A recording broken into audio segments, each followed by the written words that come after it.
เหล่าลู่ท่านเซนซินมาแล้ว อันนี้ท่านเซนซินช่างมีน้ำใจเอาของขวัญมาให้ด้วยละเดี๋ยวขนมร้านตระกูลซ่งตรอกฝูเซียงด้วยนี่ไม่ได้ให้เขานี่ให้อาสะใภ้ข้าต่างหากท่านอายุมากแล้วฟันไม่ค่อยดีเนี่ยขนมร้านนี้นุ่มอร่อยพอดีเหมาะกับผู้เฒ่าและขายแค่ช่วงเช้าตอนนี้ขายหมดแล้วไม่อย่างนั้นข้าเอาให้ท่านคราวหน้านั่งเถอะ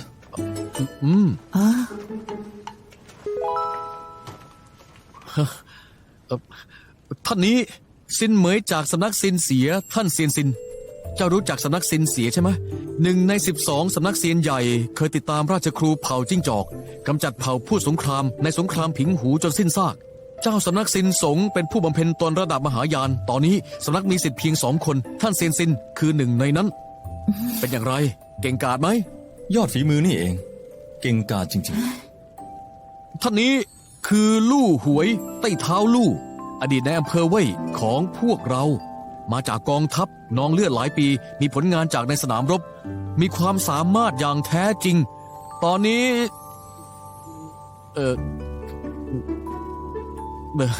ตอนนี้ท่านก็รู้ถึงอย่างไรนี่เป็นเรื่องของพวกท่านนะไม่อย่างนั้นพวกท่านคุยกันเองได้สิได้ขอบคุณหัวหน้ามือปราบมากไม่เป็นไรไม่เป็นไรงั้นพวกท่านคุยไปนะข้าออกไปก่อนมีเรื่องเรียกข้านะซินเหมยเหรอเขียนอย่างไร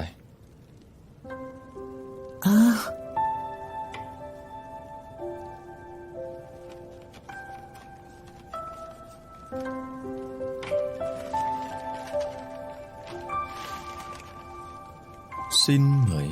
เหมยตัวนี้เองเหรอข้านึกว่าเหมยที่แปลว่าคิ้วคล้ายกันนั่นแหละ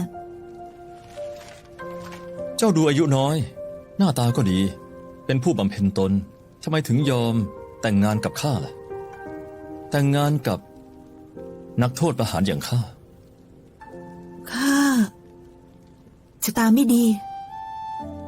ชะตาไม่ดีเหรอพอข้าเกิดมาหมอดูบอกว่าข้ามีดวงกินสามีต้องเป็นม่ายตอนเด็กที่บ้านได้มั่นหมายคู่ให้ข้าไว้สุดท้ายไม่ถึงปีเด็กบ้านนั้นก็เสียชีวิตพอข้าเข้าสำนักเซียนอาจารย์จะจับคู่ข้ากับศิษย์พี่จากเขาจืดใกล้แต่มั่นกันไม่ถึงครึ่งปีศิษย์พี่คนนั้นธาตุไฟเข้าแทรกวิญญาณสูญสิ้นผู้รู้จึงบอกว่าก็ต้องแต่งงาน3 ครั้งพลังร้ายนี้ถึงจะสลายก็เลย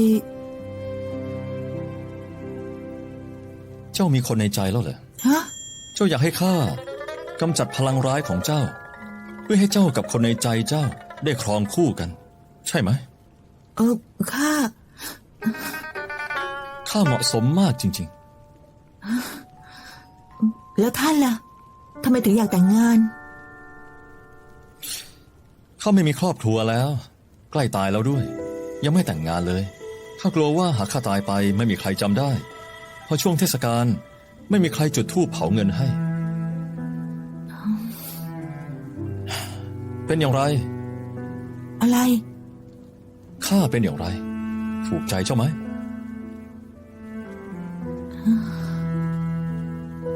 ที่จริงเจ้ารู้ดีนี่เป็นแค่ข้อตกลงเจ้ากลับไปคิดให้ดีอีกครั้งก็ได้เมื่อเจ้าตัดสินใจแล้วค่อยมาหาข้าเพียงแต่ว่าเจ้าต้องรีบตัดสินใจหน่อยข้าใกล้ถึงเวลาลงโทษแล้วรอเจ้าได้ไม่นาน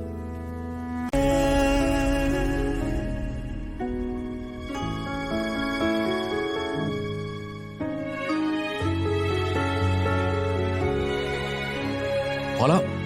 ส่งแค่นี้แล้วกันเจ้าสาวงั้นข้าส่งแค่นี้นะข้าขออวยพรให้เจ้าราบรื่นทุกอย่างสมหวังทุกเรื่องขอบคุณมาก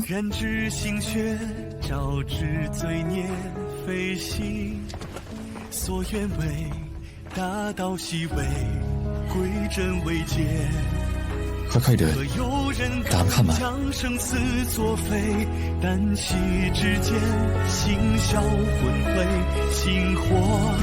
就此了约，你说何为天下最拙劣的告别？喋喋不休的杀掠，莫等燕朝那天落雪，拜了少年再见。一种苦海渐远，何时才能缓解？了却无从对决，手心召回回人间，这残局该由人来收灭。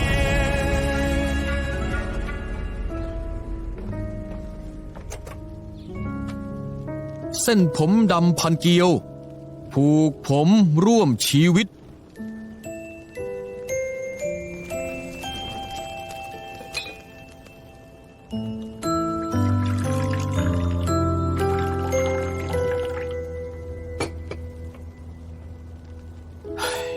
การกราบฟ้าดินควรมีพ่อแม่และครอบครัวญาติมิตรมาส่ง แต่ท่านทั้งสองต่างเป็นคนโดดเดี่ยว ไม่มีพ่อแม่และญาติมิตร เพราะฉะนั้นจึงได้แต่คำนับผู้เฒ่าจันทรา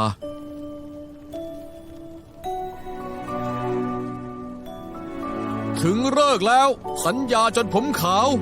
ผูกวาสนา เหมาะสมคู่ควร คู่สวรรค์สรรสร้าง หนึ่งกราบฟ้าดิน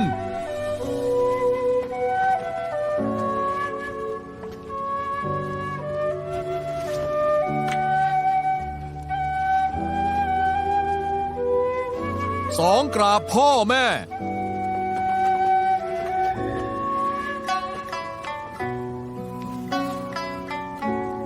คำนับกันเอง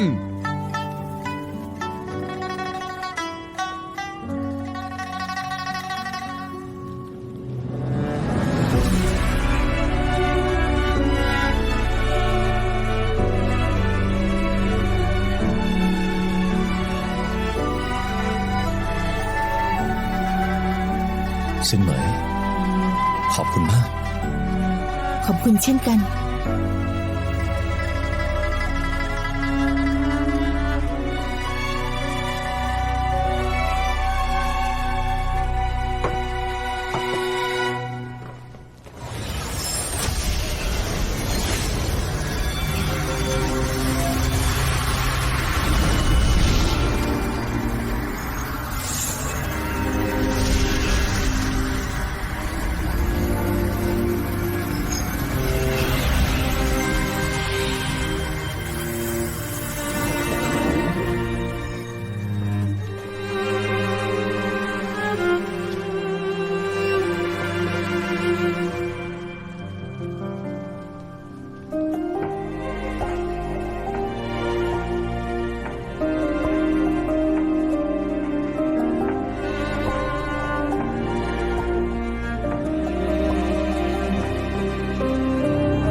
จะไปแล้วไม่ใช่เหรอ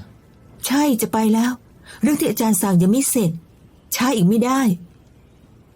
อ๋อเขาเจอดอกไม้แล้ว ตอนที่ข้าไปเจอเด็กขอทาน2 คนอาจเห็นว่าบ้านว่างเลยเข้ามาอยู่นะอยากให้จัดการไหม ไม่ต้องหรอก ถึงอย่างไรก็เช่ามา ถึงเวลาเจ้าของก็เอาคืน นี่ดอกไม้อะไร ช้างซินหลาน ช้างซินหลาน ไม่เคยได้ยินอ๋อใช่ เห็นท่านมาจากชายแดนตะวันตกก็เลยสอบถามธรรมเนียมมา บอกว่าผู้ตายควรสวมชุดใหม่ถึงจะไปสบาย ไม่เกิดเป็นสัตว์ ชาติหน้าจะเป็นคนมีวาสนาข้าไม่รู้ว่าท่านชอบสีและชุดแบบไหนเลยตัดให้ชุดหนึ่งตามที่ข้าชอบ ขอบคุณมาก อยากลองใส่ไหม ไม่เป็นไร สุดท้ายก็เป็นกระดูกห่อไว้ก็พอ อาหารมาแล้วเฮ้ยนี่มื้อสุดท้ายกินแล้วไปสบายเถอะ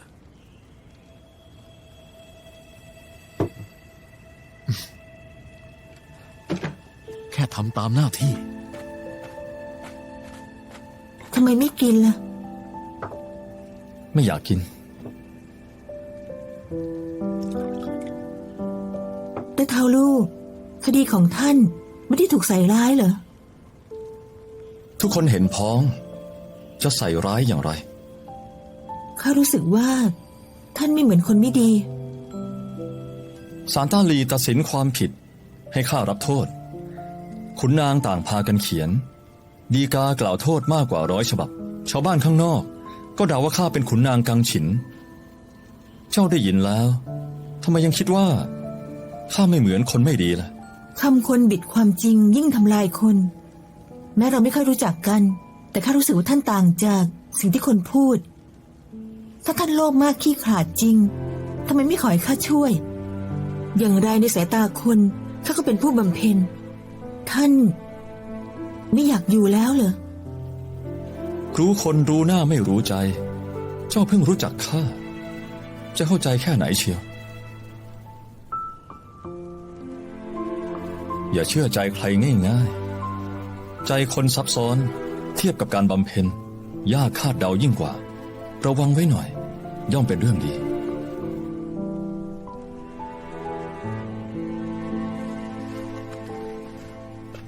นี่ก็สายแล้ว เจ้าควรไปได้แล้ว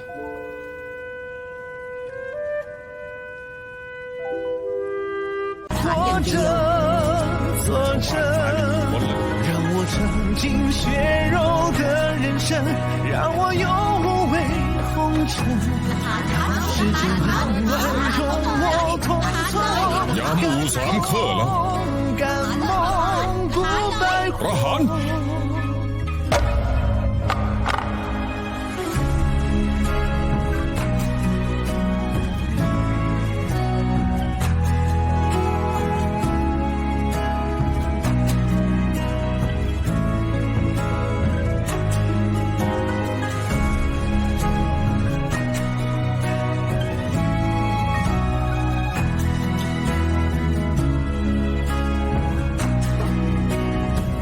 เฮ้ย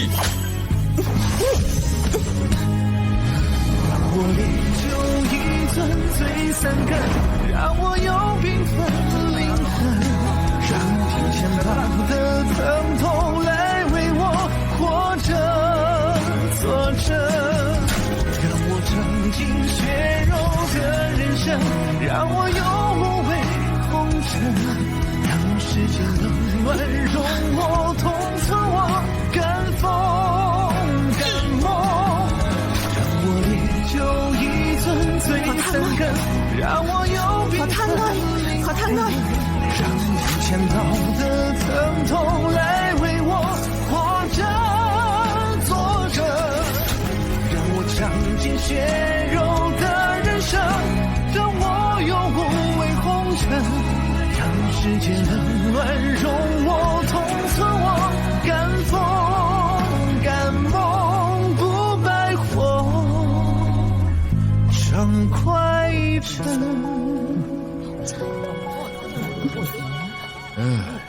ใจคอหดมันนับไม่ถ้วนจบเส้นชัยผิด ใจเด็ดมาก เลยนะ สมกับเป็นลูกผู้ชายจริงๆนะ ถูกลมทันตั้งนานกลับไม่ส่งเสียงเลย นี่โดนเชือดกี่แผลแล้วเนี่ย เจ้านับหรือเปล่าเมื่อกี้ ฝีมือของหวังเฉียนเตาเจ้าจะไม่รู้อีกเลย เฮ้ย ถ้าตกอยู่ในมือเขาเนี่ยนะ อย่างน้อยต้อง 1,000 แผล 1,000 แผลเลยเหรอเนี่ยตายแล้ว คนเข้มแข็งขนาดนี้เป็นขุนนางทุจริตจริงเหรอ เรื่องนี้ข้าไม่รู้แล้ว แต่ราคาเสบียงแพงเป็นเรื่องจริง คนหิวตายก็เรื่องจริงแหละ ใช่เด็ดจริง ทำคนลำบากมามากเลยค่ะแต่ผมว่าอย่างนี้แหละดีแล้วหนักไปแล้วยังไงล่ะแล้วไปเถอะใช่ขุนนางทุจริต ตายอย่างเดียวเลยมันแบบนี้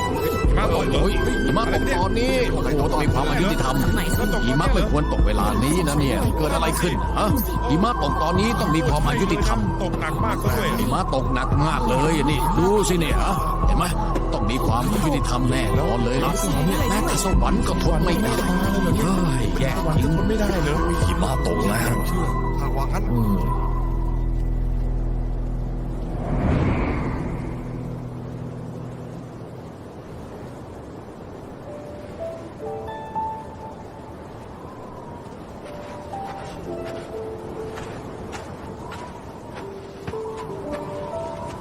กินหน่อยเถอะ เบื้องบนสั่งประจานศพ3 เดือน ลดความไม่พอใจคืนนี้ยังต้องอยู่ยาวอะ เจ้าว่าแต่เขาลูกถูกใส่ร้ายหรือไม่อะ เฮ้ย มีทั้งคำสารภาพและลงนาม ลายลักษณ์ชัดเจนไม่มีทางอะ แต่หิมะตกตอนเนี้ยสวรรค์ยังร้องทุกข์แทนเลยนะนี่เจ้าว่าแต่เขาลูกถูกใส่ร้ายจริงไหม ระวังคำพูดหน่อย นี่เป็นคดีที่ได้เท้าส่งสืบสวนศาลต้าหลีลงโทษ ถูกหรือผิดย่อมผ่านเบื้องบนแล้ว พวกเราทำได้แค่ทำตามเนี่ยเฮ้ย อะไรแวบๆเฮ้ย ได้ใครอะ เฮ้ยฮะเฮ้ย แล้วคนล่ะ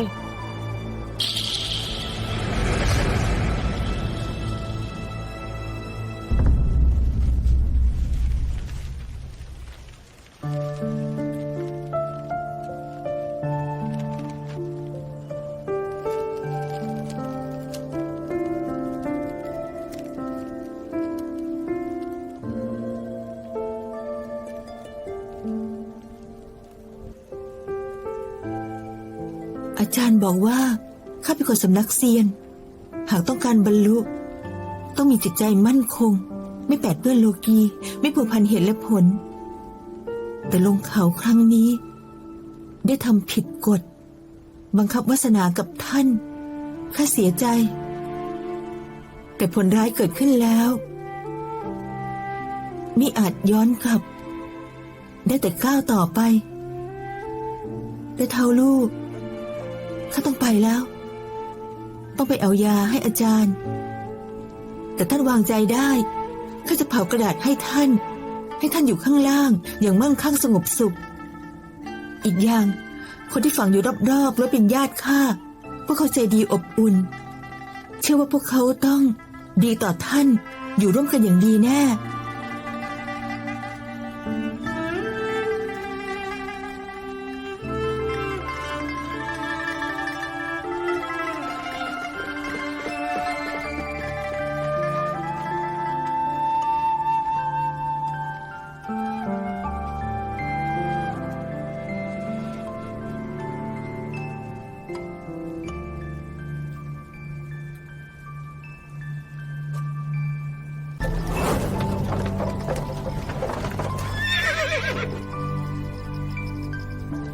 ไปขวางทางหลบไป บนเกี้ยวคือผู้บันทึกฝ่ายตรวจการส่งชิงเป่าใช่ไหม รู้ว่าเป็นเกี้ยวของใต้เท้ายังกล้าขวางอีกเหรอ ข้ามีเรื่องจะถามเขา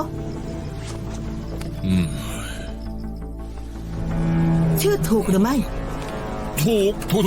คือพวกเขา ข้าจดชื่อพวกเขาไว้แล้ว กลับไปบอกพวกเขา ถ้ามีคำสั่งเสียหรือว่าอะไรรีบจัดการซะ เมื่อถึงเวลาข้าจะไปเอาชีวิตพวกเขา ได้ปล่อยข้าลงหน่อยโอ้ย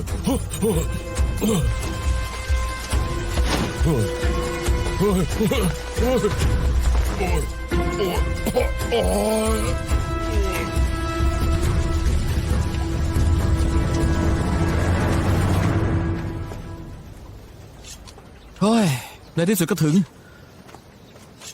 เอ๊ะ มีคุณนางอยู่อะ สวมชุดนักล่าฆ่าหัว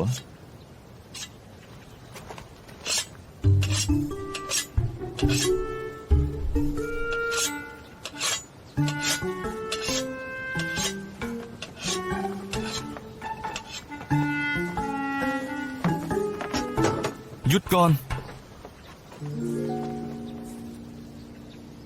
ท่านทั้งสอง มาจากอำเภอเว่ยเหรอ อ๋อท่านมีธุระเหรอ ทำงานอะไร ทำการค้าขาย ค้าขายเหรอ อ๋อ ค้าขายอะไร อ๋อ ติดตามเท่าแก่ของเราไปทุกซอกซอย ซื้อมาขายไป ขายพวกผ้าโพกหัวเสื้อผ้า ดอกไม้ผลไม้ รองเท้าถ้วยชามอะ ในเมื่อเป็นพ่อค้าเร่ตามถนน แล้วทำไมไม่มีรถ อ๋อ ใกล้เทศกาลจงหยวนแล้วจะไปซื้อดอกท้อต้นหลิวใบกก กระดาษ5 สี จากตำบลข้างๆไปขายอะส่วนเรื่องรถม้ารอไปถึงค่อยว่ากัน ท่านขุนนางมีธุระอะไรอีกไหม คืออย่างนี้นะ ข้าเป็นนักล่าฆ่าหัวตงโจ รับประกาศฆ่าหัวเลยมาจับคน แต่คนผู้นั้นพุ่งเข้าโรงเตรียมไม่ยอมออกข้าลงมือไม่สะดวก ได้แต่รอข้างนอก เวลาผ่านไปนานเข้า ก็ใช้เงินหมด แทบไม่มีเงินกินข้าวแล้ว ท่านทั้งสอง ให้ข้ายืมเงินหน่อยได้ไหม รอข้าทำสำเร็จแลกค่าหัวแล้วจะคืน อ๋ออ๋อ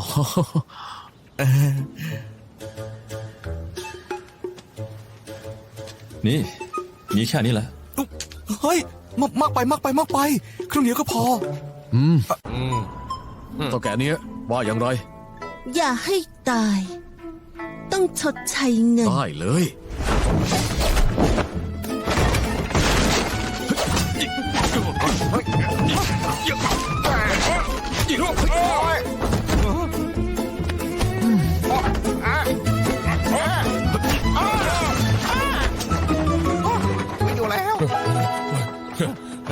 ดำเดียวเพิ่งหงวันนี้เจ้าโชคดีไป วันหลังถ้าเจอกันอีกข้าไม่ปล่อยเจ้าไว้หน้าโอ้ย ชดใช้เงิน ทำไมข้าต้องชดใช้ ท่านหลบภัยที่นี่ไม่ต้องจ่ายเงินเหรอ คนมากมายหลบภัย ทำไมให้ข้าแค่จ่าย นายท่านหน้าตาคล้ายคนที่ข้าเคยรู้จัก เขาแซ่ลู่เป็นนักวาดภาพ ไม่ทราบคุณชายรู้จักไหม ในโลกนี้มีคนหน้าคล้ายกันมากมาย ก็จริง 11 ปีก่อน เขาหน้าตาเหมือนท่านเลย นับวันดูแล้ว ตอนนี้น่าจะอายุมากแล้ว ทั้งหมด 36 ตำลึง คิดท่านแค่ 30 ตำลึงแล้วกัน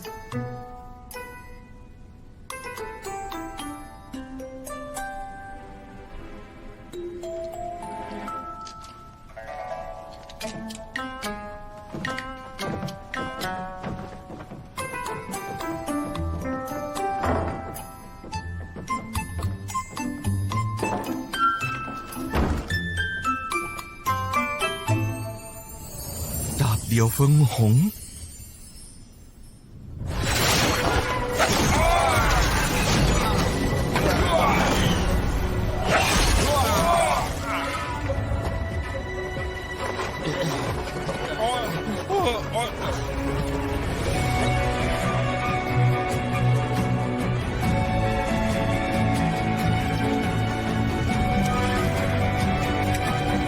ระวัง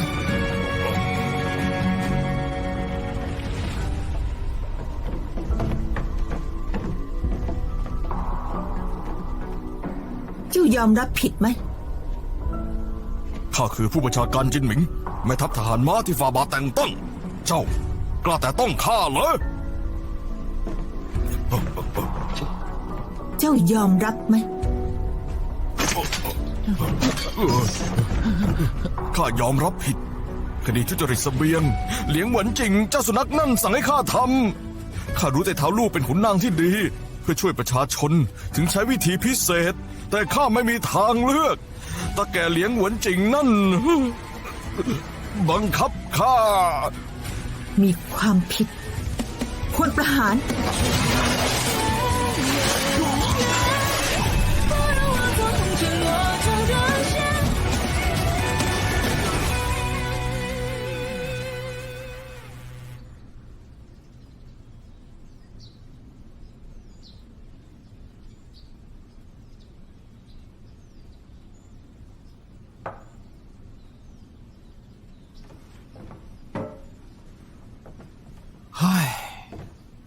เหล่าลู่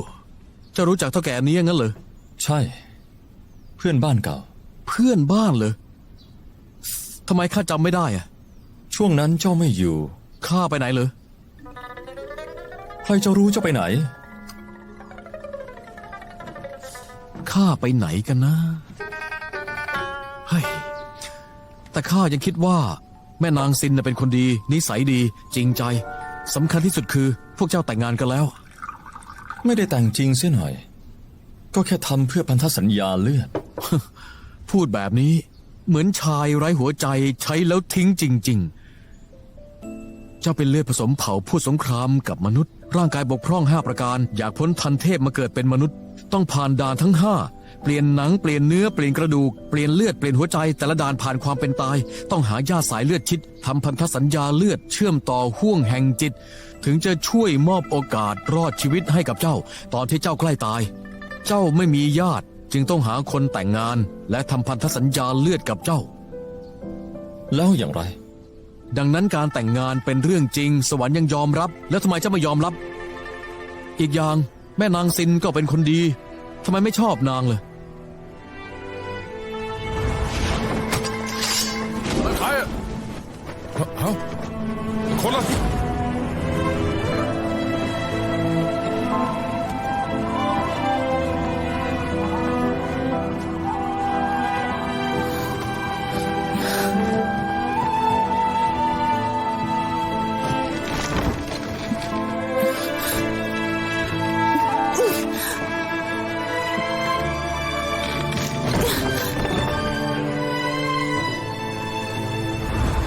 นางมีคนที่ชอบแล้ว บอกว่ามีชะตาสามีตาย เลยหานักโทษประหารมาแต่งงานขจัดพลังอัปมงคล เพื่อไม่ให้ทำร้ายคนรักภายหน้า เรื่องนี้ข้าไม่รู้เลย การแต่งงานครั้งนี้เดิมทีเป็นการแลกเปลี่ยน ต่างฝ่ายต่างได้ประโยชน์ ต่อไปข้ากับนางจะไม่พบกันอีก หายากนะ แม่นางที่ดีขนาดนี้น่าเสียดายแต่นางเป็นผู้บำเพ็ญอายุยืนไม่แน่พอจะผ่านด่านหลังๆอาจได้สารต่อ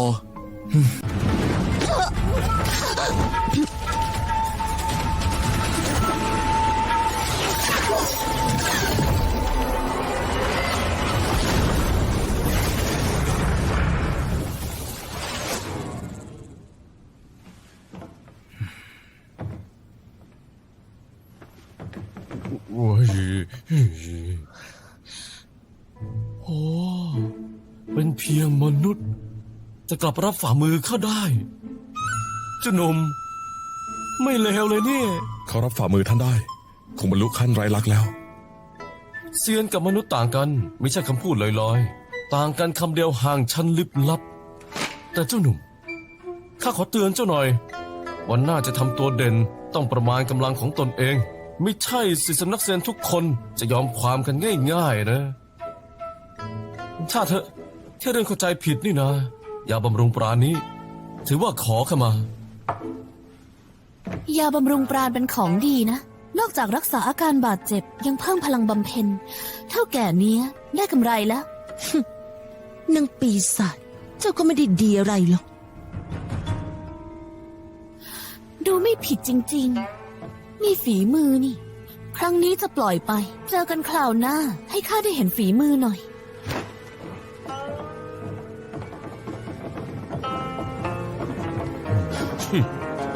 ดูท่าคงไปหุบเขาฉงหลิงไม่ได้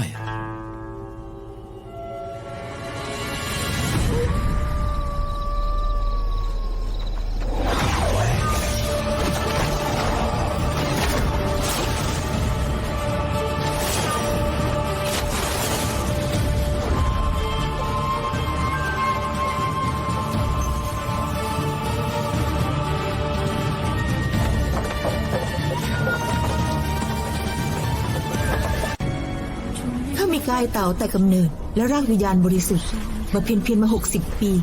เกือบบรรลุขั้นหลอมรวมกันปราณ3 ครั้งบัดนี้อยู่ระดับหลอมปราณขั้น4เจ้าคิดว่าเพราะเหตุใดเพราะข้าทนไม่ได้ทนสิ่งที่โลกเรียกว่าคุณธรรมไม่ได้ทนเห็นผู้คนถูกคนมีอำนาจเหยียบย่ำไม่ได้ทนเห็นคนดีตายอย่างไม่เป็นธรรมไม่ได้ร่ำเรียนจนแกร่งกล้าพลังมหาศาลแต่กลับต้องนิ่งเฉยต่อความอายุติธรรมเพราะข้อบังคับวิถีเต่าเรื่องนี้ข้าทนไม่ได้ที่สุด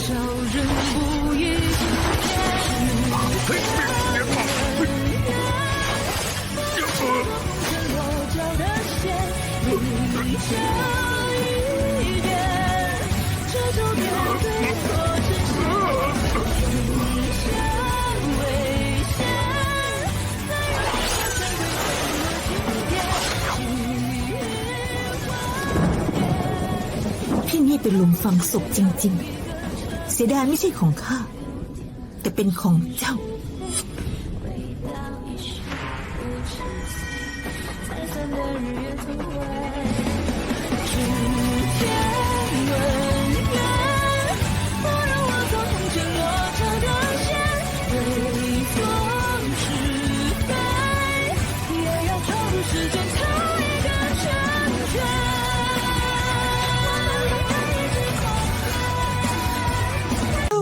แม่นางช่วยด้วยเธอ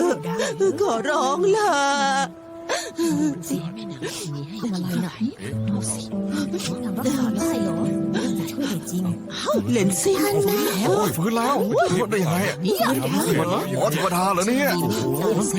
ดีขึ้นแล้ว ยังไงเนี่ย ดีขึ้นแล้วจริงๆยาวิเศษหรือเปล่าเป็นผู้บำเพ็ญอย่างนั้นเหรอ ต้องใช่แน่ เดินผ่านมาแล้วก็ผ่านไป ทางวิเศษ ดีมากเลย เป็นยังไงกันล่ะเนี่ย นางคนนี้นี่นะรีบไปขอบคุณสิแล้วเข้า เก่งจริงๆนะ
ตามข้ามาทำไม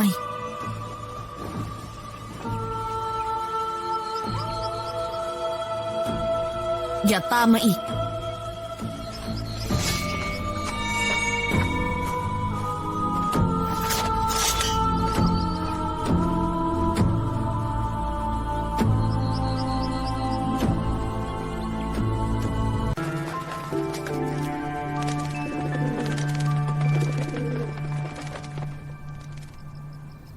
พบเบาะแสของนางไหม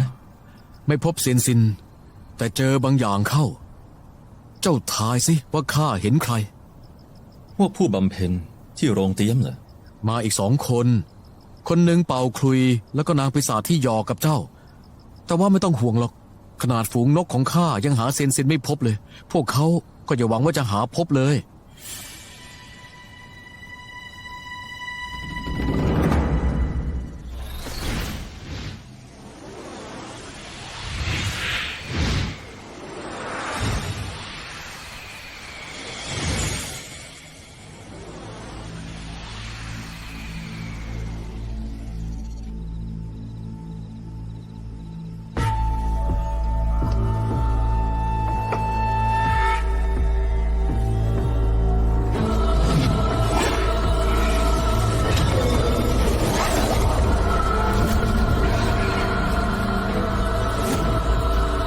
วิญญาณสถิตมั่นโลหิตนำประทีปไป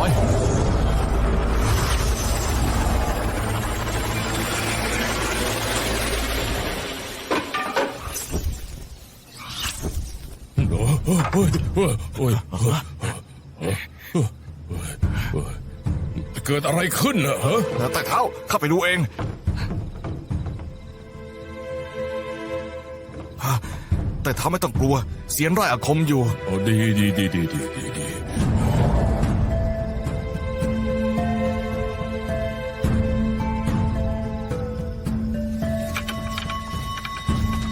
อย่าเพิ่งรีบ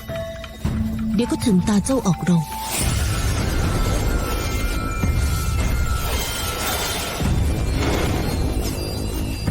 วิชาเซียนเหรอ พวกเขาจะทำอะไรอะ ไม่รู้สิ แต่สำหรับซินเหมยแล้ว คงไม่ใช่เรื่องนี้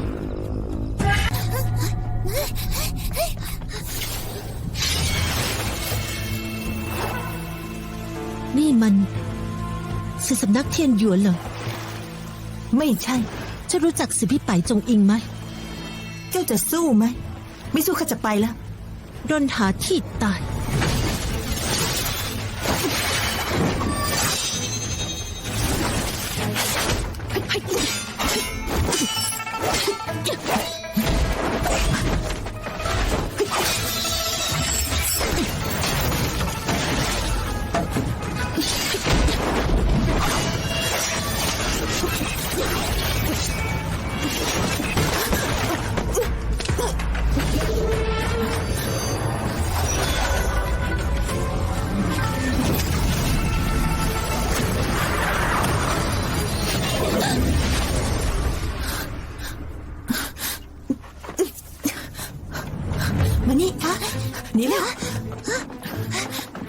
รงนี้รีบซ่อนเดี๋ยว พี่สาว เขาปกป้องไม่ได้อย่าส่งเสียงรีบซ่อนเดี๋ยวซ่อนที่ดีนะ พี่สาว รีบร้อนขนาดนี้ จะไปที่ใดงั้นเหรอ ไปหานาง ขอให้สนุก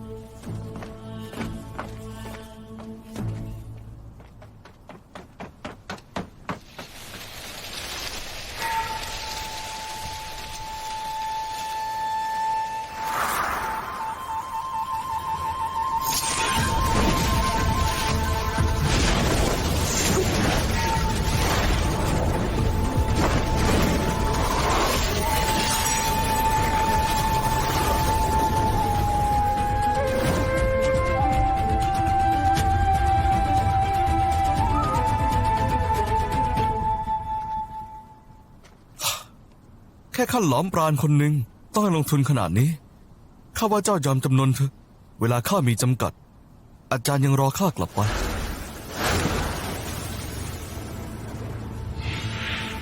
พูดอะไรก็อ้างแต่อาจารย์ งานกงหูกง โตป่านนี้แล้ว ยังไม่หย่านมอีกเหรอ หรือจิตแห่งคุณธรรมสับสน เกิดคิดโสมมกับอาจารย์ของตัวเอง อยากแต่งงานกับนางเหรอ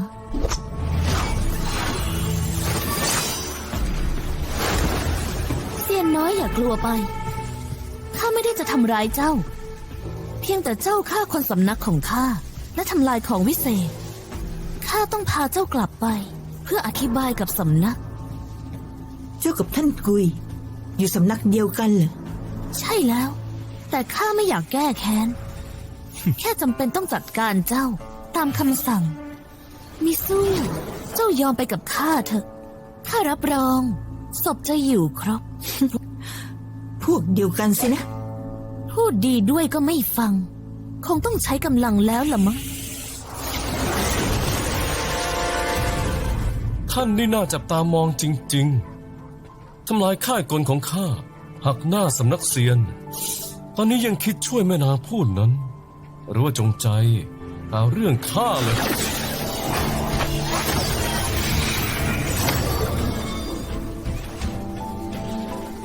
นี่ค่ายกลขังมังกรที่ข้าทุ่มเทสร้างขึ้น ประตูรอด 24 บานถูกปิดหมด ทางตาย 36 สายก็ถูกปิด ขึ้นสวรรค์ก็ไร้หนทาง ลงนรกก็ไร้ประตู ต่อให้เป็นขั้นรวมแก่นปราณก็ยากทำลาย ตอนนี้คุยกันได้แล้วสินะ มีใครเคยบอกไหม ว่าเจ้าพูดมากซะจริง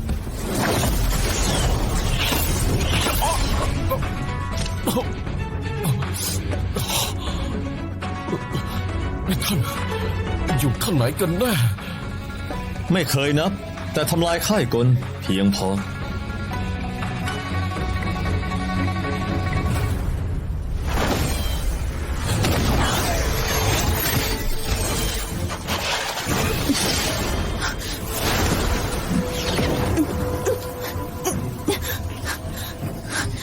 เจ้าคนเป่าครุย รออะไรอยู่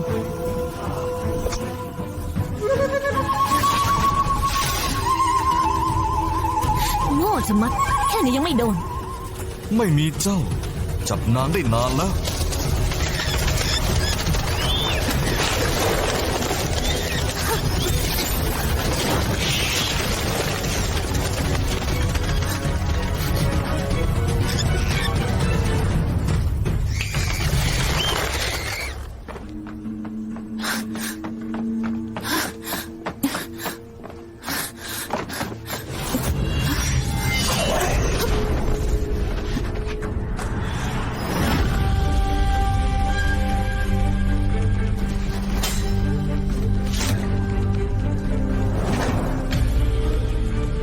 กระบี่เฉิงอิงไม่ฆ่าคนไรนางบอกชื่อเจ้ามา เจ้าพูดมากจริง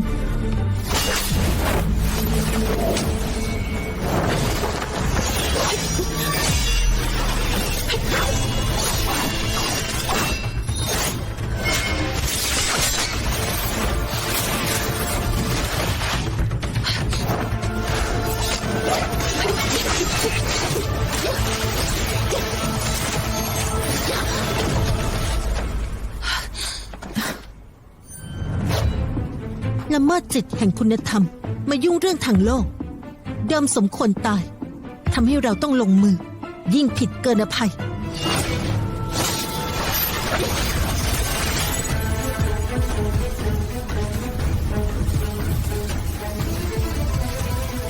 ยังไม่ยอมอีก หากยังไม่ตาย ก็ไม่นับว่าแพ้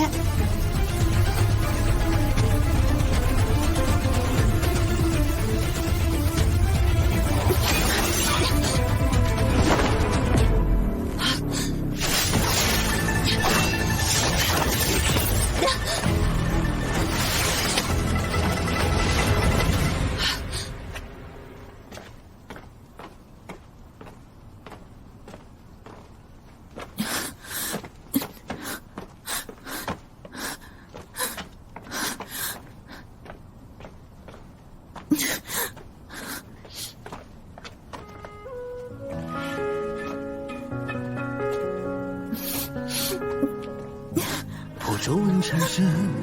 即便残忍，好过命运困我们的是进退。 ในตำราบอกว่า เปลี่ยนร่างเนื้อแล้วจะเห็นสี น่าจะใกล้แล้วล่ะ 是魂换骨我都认，是痛如归涅槃生，只为余生换回一世为人。让我烈酒一樽醉三更，让我有缤纷灵魂，让金钱豹的疼痛来为我活着作证，让我尝尽血肉的人生，让我有无畏红尘，让世间冷暖容我同存我敢风敢梦不败火畅快尘。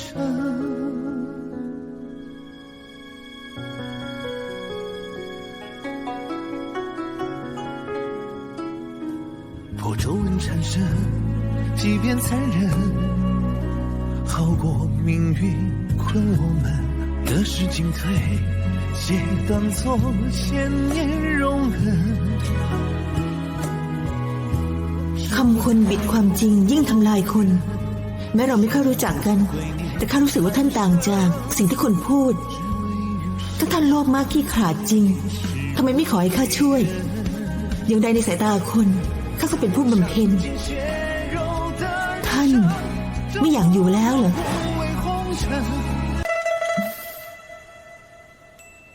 ไปดูทางนั้น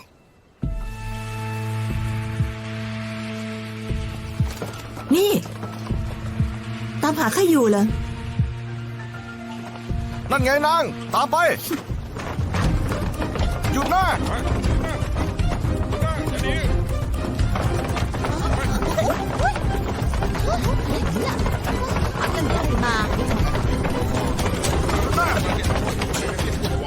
จับมาจับตีหยุดเลยหยุดจับตีน่าจับตางไว้หยุดหยุ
ด จับนางไว้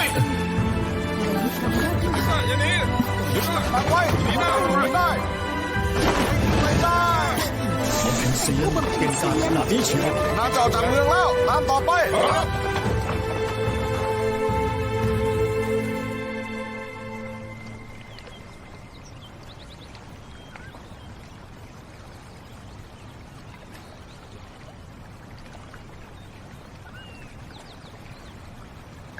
อาวุโสท่านอยู่ไหมข้ามีเรื่องคุยด้วย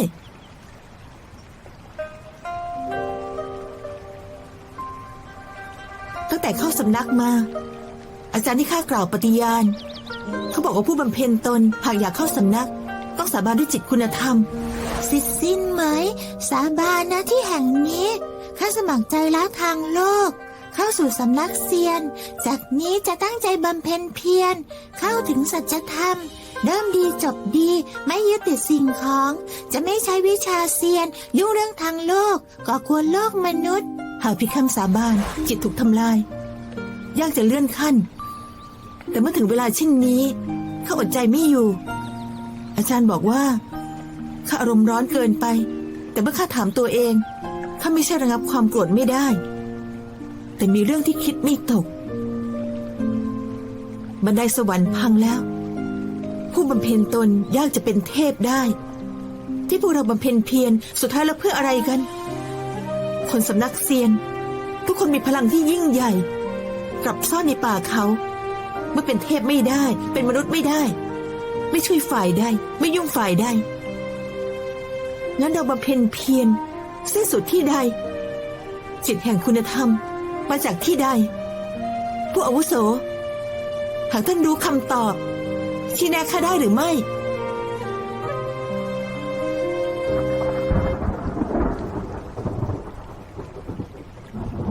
ฝนจะตกแล้วอย่างไรก็ตามขอบคุณผู้อาวุโสที่ช่วยข้าแต่ว่าไปแล้วก็เป็นข้าที่ผิดคำสาบานจนก่อเรื่องใหญ่จะโทษหรือทันข้ารับไว้ผู้เดียวดังนั้นผู้อาวุโสอย่าได้ยุ่งเรื่องนี้อีกอย่าได้เดือดร้อนเพราะข้าขอบคุณมาก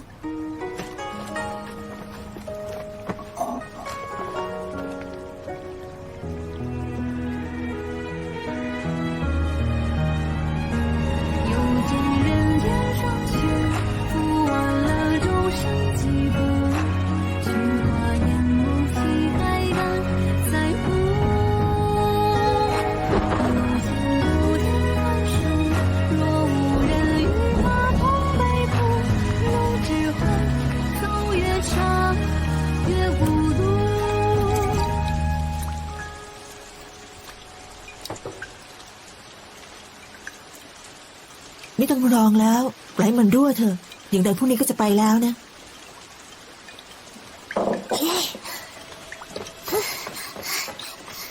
ไปไหน กลับบ้านหลังก่อนเหรอ กลับอำเภอเว้ย ข้างนอกมีทหารตามจับท่านอยู่ ดังนั้นพวกเราแยกกันไปเพื่อจะไปก่อนนี่ให้เจ้าเก็บมันไว้ให้ดีล่ะจะเป็นพี่ชายดังนั้นเงินให้เจ้าเก็บพอกลับไปแล้วพวกเจ้าไปตรอกเถียนสู่ตามหาผู้เฒ่าที่ชื่อซุนเหยาและบอกว่าข้าให้พวกเจ้าไปหาเขาจะดูแลพวกเจ้าเงินนี้พอให้พวกเจ้าได้เข้าเรียนใช้ชีวิตดีๆได้แล้วท่านจะกลับมาเมื่อไหร่ข้ายังมีจวนที่อำเภอเว่ยอีกหลังพวกเจ้าเข้าไปอยู่ได้ถึงจะเก่าไปหน่อยแต่การลมฝนได้ที่นี่พวกเจ้าก็มีบ้านแล้วแต่ว่าพี่สาวข้าไม่อยากแยกกับท่านจะมาเยี่ยมพวกเราไหม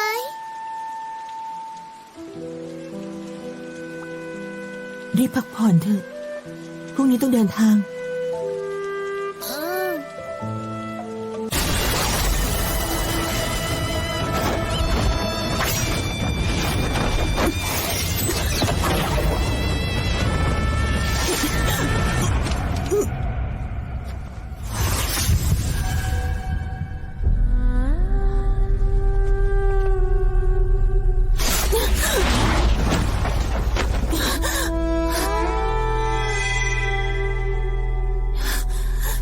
คำว่ารัก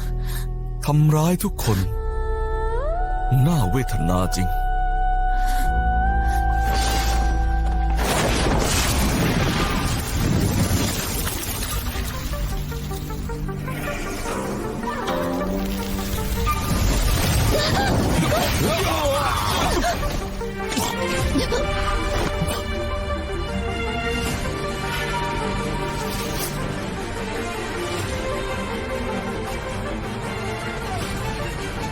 คนที่โรงเตียง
ไม่ให้ช่วยเหรอค่อยๆคุยกันข้าจะอยู่นี่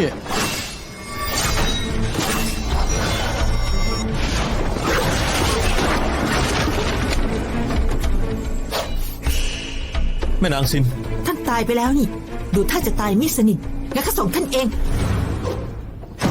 โอ้โหคุยกันหนักเลย เจ้าใจเย็นหน่อย หากท่านไม่ฆ่าข้าก็จะฆ่าท่าน เรื่องนี้เป็นความผิดข้า จะตีหรือลงโทษข้าก็ยอม แต่ฟังข้าอธิบายก่อน ไปอธิบายในยมโลกเถอะ แผลแม่นางเพิ่งหายดี ท่านไม่ห้ามเหรอ ห้ามไม่ได้หรอก แค้นเคืองอะไรขนาดนั้น เฮ้ยให้พวกเขาจัดการกันเองเถอะ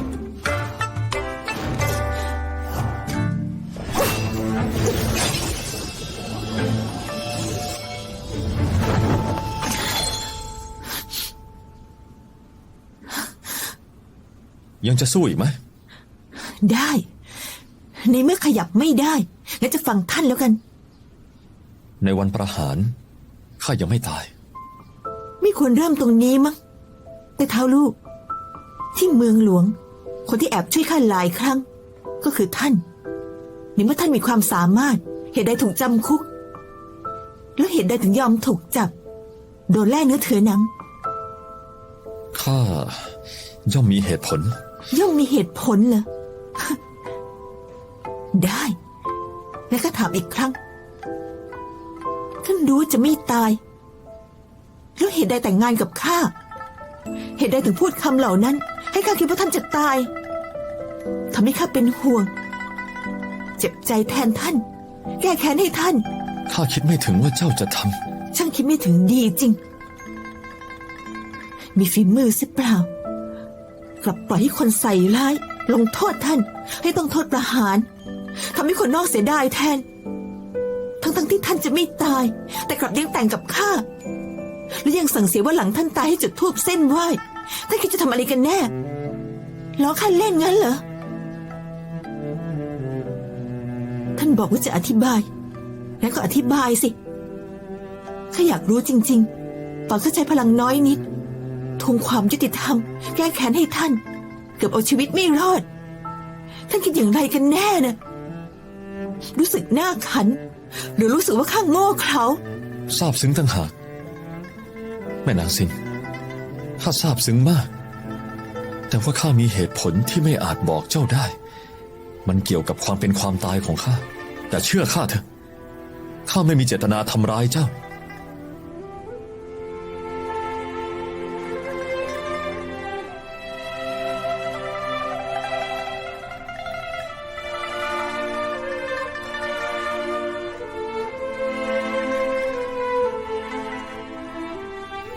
เจ้าพักผ่อนเถอะ หากยังรู้สึกแค้นเคืองอยู่ มาหาข้าที่ห้องโถง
อาจารย์ให้ข้าสาบาน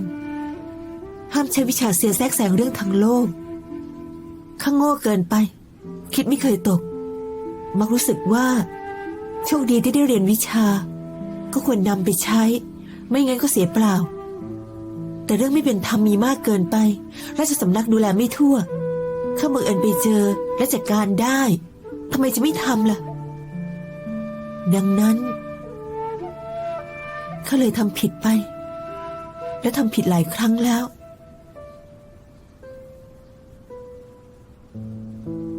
เมื่อก่อนข้าไม่สำนึกผิด คิดว่าเป็นกฎที่ผิดไม่ใช่ข้าแต่ครั้งนี้ข้าคิดได้แล้ว บนโลกนี้มีเซียน มีผู้บำเพ็ญและมีพูดผีปีศาจมากมายใส่คนยากอย่างเรื่องยากคาดเดาเอาปลอมมาหลอกว่าจริงได้ อาศัยแค่ตาเปล่าจะแยกแยะจริงปลอมอย่างไรทำแล้วก็พลาดได้ง่ายหากไม่ทำก็ไม่ผิด อาจารย์ก็เลยให้ข้าอยู่อย่างสงบ เรื่องนี้ข้าไม่รอบคอบเองข้าไม่คำนึงถึงความรู้สึกเจ้าจนทำร้ายเจ้า เราพบกันโดยบังเอิญเดิมทีได้ในสิ่งที่ต้องการ เป็นข้าที่ไม่เจียมตัวกระโจนเข้ามาทำให้เรื่องวุ่นวายไปหมด แม่นางซิน ข้ารู้ว่าท่านมีเหตุผล คนที่ยุ่งไม่เข้าเรื่องคือข้าทำผิดกฎสมควรรับกรรมข้าคิดได้แล้วลู่หวยข้าเรียกท่านลู่หวยแล้วกันขอบคุณที่มอบบทเรียนให้ข้าต่อไปข้าจะไม่ทำอีกจะไม่ทำอีกแล้ว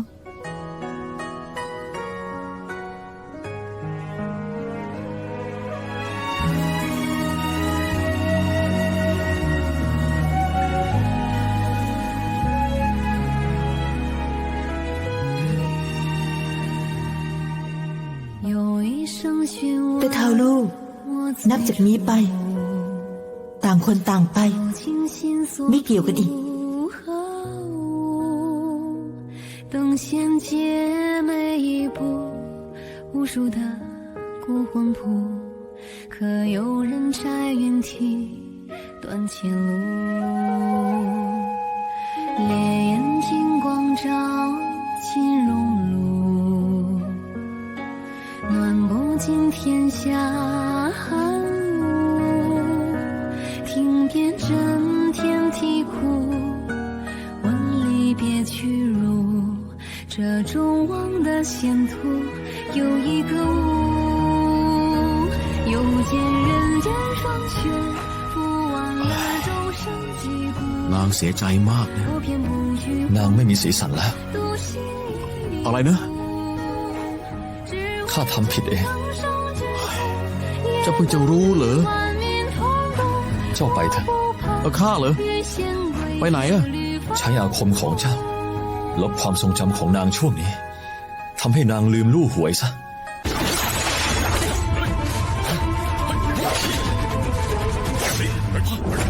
คุณหนู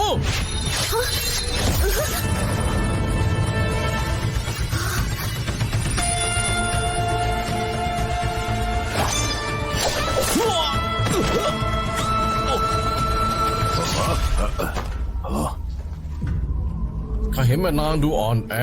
นึกไม่ถึงพลังภายในสูงส่ง แม่นางก็มาชิงป้ายหยกเลย ถึงไม่ได้ตั้งใจแย่งพวกเจ้า แต่เห็นคนถูกรังแกไม่ได้ นางไม่ได้หาเรื่องเจ้า ก็แยกกันไปสิเหตุใดทำร้ายนาง บ้านร้างกลางป่า เจ้าแม่กวนอิมมาจากไหน รอยายใช้กันไกลผ่าท้องนางเถอะ ดูสิว่าตกลงแล้วจะใช่ หัวใจดำมืดไหม นี่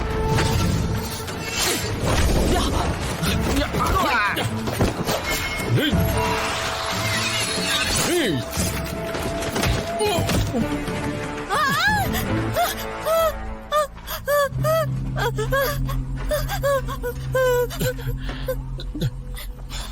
ให้ป้ายยกไปเถอะข้าไม่รักษาแล้ว ให้แล้วจะตายนะแม่นางเข้าช่วยเหลือป้ายหยกคู่แซ่หลีขอมอบให้ท่าน ขอเพียงพาคุณหนูไปหุบเขาฉงหลิงด้วย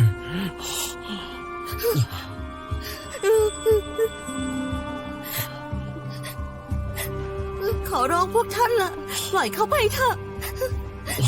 คุณหนู ช่างเป็นสาวน้อยน่ะสงสาร ข้าชักจะทนดู ไม่ได้แล้ว ในเมื่อท่านใหญ่ไม่กล้าลงมือเนี่ยฉะนั้นก็มอบโอกาสนี้ ให้ข้าเถอะ หน้าตาเจ้าไม่ได้เรื่อง กลับคิดสวยหรู ท่านขุนนาง เมื่อครู่ท่านบอกว่าไม่สนใจป้ายหยกนี่นาเหตุใดกลับคำเล่า ข้าไม่สนใจ แต่คนผู้นี้กับป้ายหยกของเขาข้าต้องพาไป หัวขโมยหลีซื่อขโมยป้ายหยกจากจวนหลิงอ๋องข้าจับคือทองคำ20 ตำลึง รับใบประกาศมาก็ต้องพากลับไป ข้าไปไม่ได้ ท่านปรมาจารย์เชิญ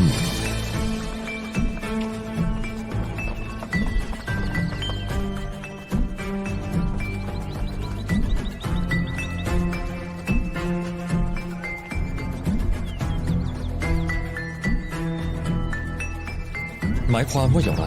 อ๋อยาอมตะใกล้สำเร็จแล้ว อาจารย์ต้องทุ่มเทสุดกำลัง ป้องกันพวกกระจอกคอยจ้อง อาจารย์จึงให้ข้าปิดตายประตูไว้ขอรับ โห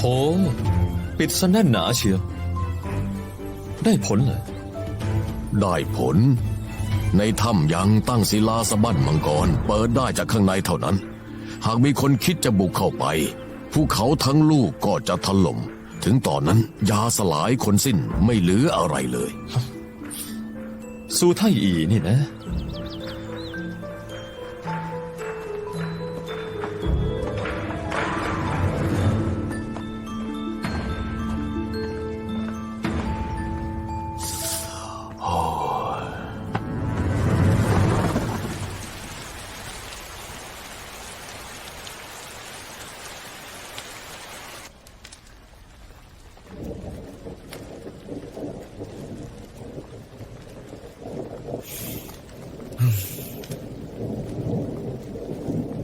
เป็นอะไรเหรอ ถอนหายใจอยู่ได้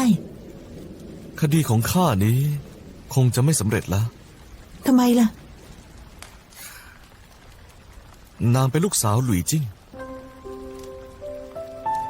หลุยจิ้งคือใคร แม่ทัพคนหนึ่งอยู่ชายแดนเป่ยเซียงหลายปีชำนาญการรบมาก 2 ปีก่อนในศึกด่านเหล่าจวงนำทหาร 2,000 ปกป้องเมือง3 เดือนเสบียงหมดสู้จนตายศัตรูคิดว่าเขาเป็นผู้บำเพ็ญอยากหารากวิญญาณเขาคาดไม่ถึงหลังผ่าศพแล้ว พบว่าในท้องมีแต่รากไม้เปลือกไม้ และขี้เถ้าทูบที่ไม่ย่อย แม่ทัพอยู่ชายแดนหลายปี พ่อแม่จากไปเร็วภรรยาก็เสียได้ยินว่ามีลูกสาวคนเดียว แถมยังเป็นใบ้ไม่คิดเลยว่าจะเป็นนาง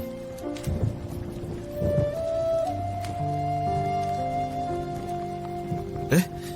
เด็กนั่นบอกว่าเป็นโรคอะไรนะ โรคหัวใจอ่อนแรง คนดีมักอายุสั้น เป่ยเซียง มีสงครามตลอดงั้นเหรอ รู้ไหมทำไมข้าไม่ชอบผู้บำเพ็ญ ทำไมเหรอ พวกเจ้าเหมือนพวกเรา แต่ก็ไม่เหมือนใช้ชีวิตอยู่อีกโลก เราก็มีกฎของเราเนี่ย ต้องทำตามกฎเสมอแหละ แน่นอนสิ แล้วถ้ากฎมันผิดล่ะ สิทธิทุกคนเมื่อเข้าสำนักล้วนต้องรักษากฎนี้ สำนักสืบทอดพันปี ถ้าหากทุกคนทำตามใจโลกคงวุ่นวายนานแล้ว ดังนั้นบางครั้งถึงไม่ชอบใจไม่เข้าใจ ก็ต้องปลอบตัวเอง ว่ากฎไม่มีทางผิด นี่พวกเขาบอกหรือเจ้าเองก็เชื่อ สำหรับเราแม่ทัพหลุยจิ้งคือวีรบุรุษ แต่สำหรับศัตรูกลับเป็นคู่ต่อสู้ที่น่ากลัว พอจุดยืนเปลี่ยนความคิดก็เปลี่ยน บนโลกนี้ไม่มีอะไรถูกเสมอไป เหมือนดาบในมือข้าดูแสนธรรมดาแต่เป็นดาบวิเศษอันดับหนึ่งข้าเชื่อเช่นนั้น แล้วเจ้าคิดว่าข้าคิดถูกไหม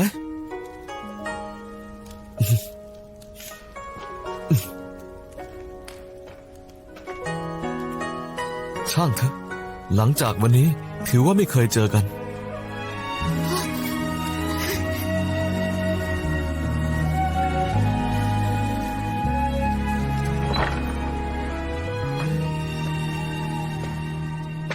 有一声询问我最初究竟所图和 ต้องทำตามกฎเสมอเหรอ แล้วถ้ากฎมันผิดเลย 每一步 สำหรับเราแม่ทัพหลุยจิ้งคือวีรบุรุษ แต่สำหรับศัตรูกลับเป็นคู่ต่อสู้ที่น่ากลัว พอจุดยืนเปลี่ยนความคิดก็เปลี่ยน บนโลกนี้ไม่มีอะไรถูกเสมอไป พวกท่านก็มางานชุมนุมโอสถเหรอ อาจารย์ข้าเซียนสงข้าชื่อซินเหมย เช่นนั้นไปด้วยกันเถอะ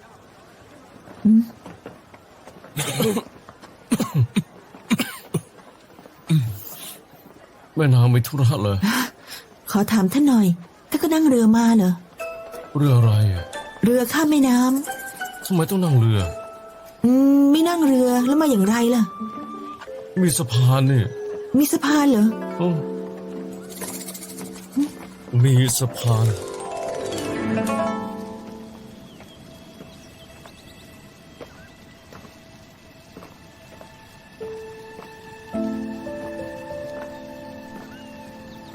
เหล่าลูก เมื่อครู่ตอนข้ามา เห็นเหล่าสำนักมางานชุมนุมโอสถที่จัดขึ้น จะว่าเซนซินจะมาหรือไม่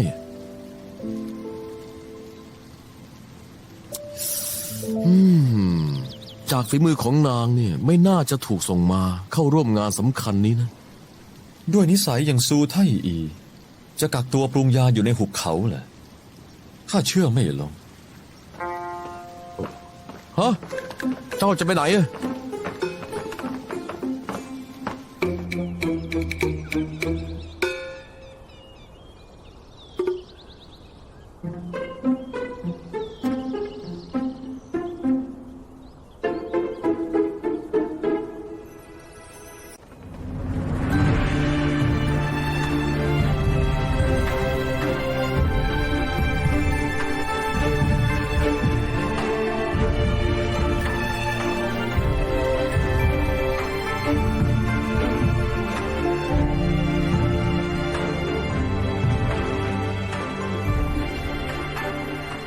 ไปจงอิง สำนักเทียนหยวน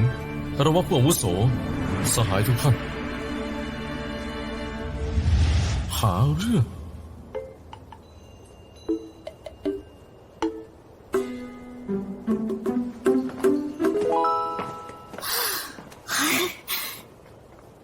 อะไรเหรอ คนที่ท่านชอบเหรอ ไม่ใช่ไม่ใช่ เขาคือใคร สิทธิพี่สำนักเทียนหยวนแค่เคยเจอกัน แต่เขาไม่รู้จักข้า ท่านชอบเขานั่นแหละ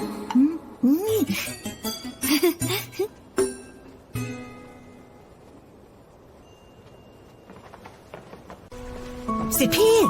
สิทธิพี่ ห้องเก็บของเรือนหลีอิงอยู่ทางไหนเหรอ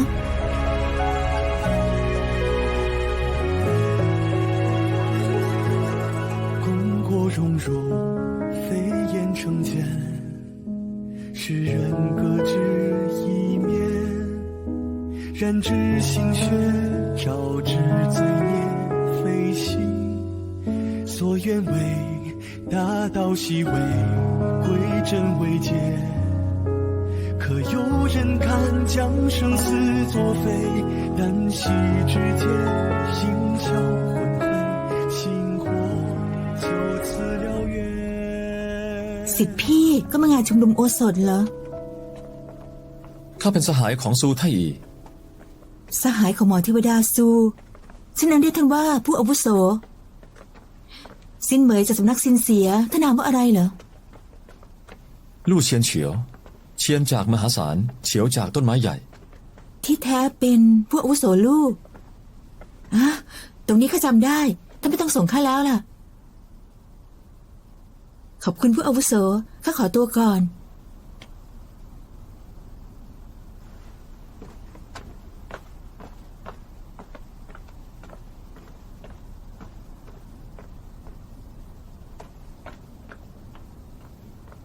โลกมันช่างกลมสนี่กระไร สั่งเมาเร็วขนาดนี้เชียว ถ่ายเสว่าข้าเห็นใครอะ หากไม่ใช่เสี่ยวเถาเสี่ยวหง คงเป็นชุนซิ่งชิวจุ๋ย ผิดหมดเลย นางคือแม่นางเสี่ยฮวา ที่เคยตีกลองร้องทุกข์ให้บิดา ที่อำเภอเว่ยอย่างไรเล่า จะเป็นคนตัดสินคดีด้วยนะข้าไปรับมาเอง จากประตูถึงห้องโถงแค่ไม่กี่สิบก้าวเจ้าก็เกี้ยวพาได้เลย เกี่ยวพาอะไรกันน่ะ พวกเราอะบริสุทธิ์ใจไม่มีเรื่องอื่น อ๋อ ตอนนี้นางรักษาตัวที่หุบเขาฉงหลิง พักที่เรือนหมิงจูข้าจะไปอยู่เป็นเพื่อนนาง และบังเอิญจะพบกับเซียนซิน เจ้าพยายามหน่อยอาจได้สารต่อก็ได้นะ ขอให้เจ้าสนุกนะ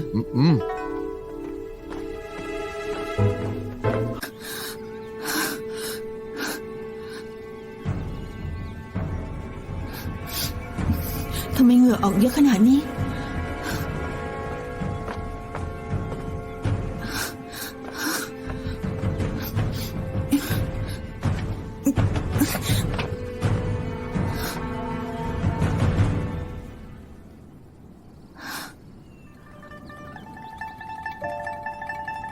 ผู้อาวุโส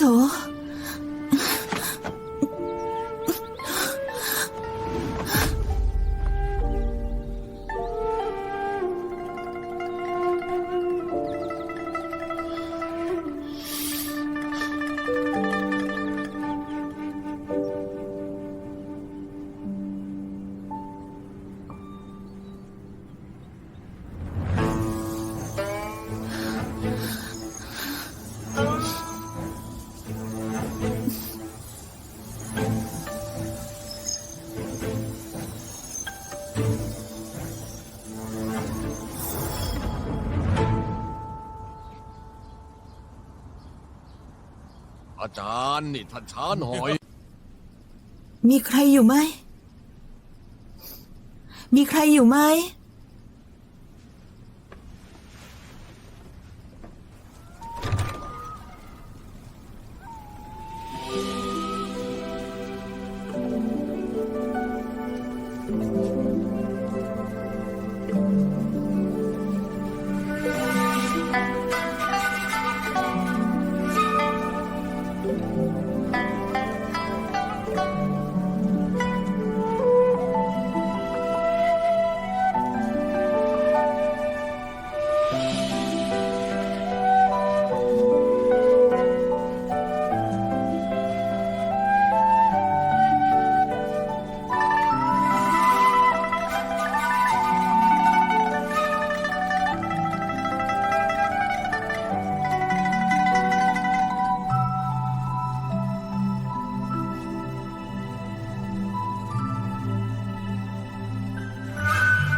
ข้าก็ไม่คิดว่าจะมาเจอผู้อาวุโส ข้าตั้งใจจะไปหาหมอจูอี้ แต่คนเข้าแถวเยอะมาก แล้วมีคนบอกว่าคุ้นเคยกับหุบเขาชงหลิง พาเข้ามาที่ด้านหลังถงสู้เวินบอกว่าจะเจอหมอหลิวที่เชี่ยวชาญเรื่องกระเพาะ จากนั้น เจ้าก็ล้มลงกับพื้น ให้หมอตรวจเจ้า มีคนทำมากมาย เจ้าไม่ใช่คนแรก ยื่นมือให้ข้า ฮะ ข้าจับชีพจรให้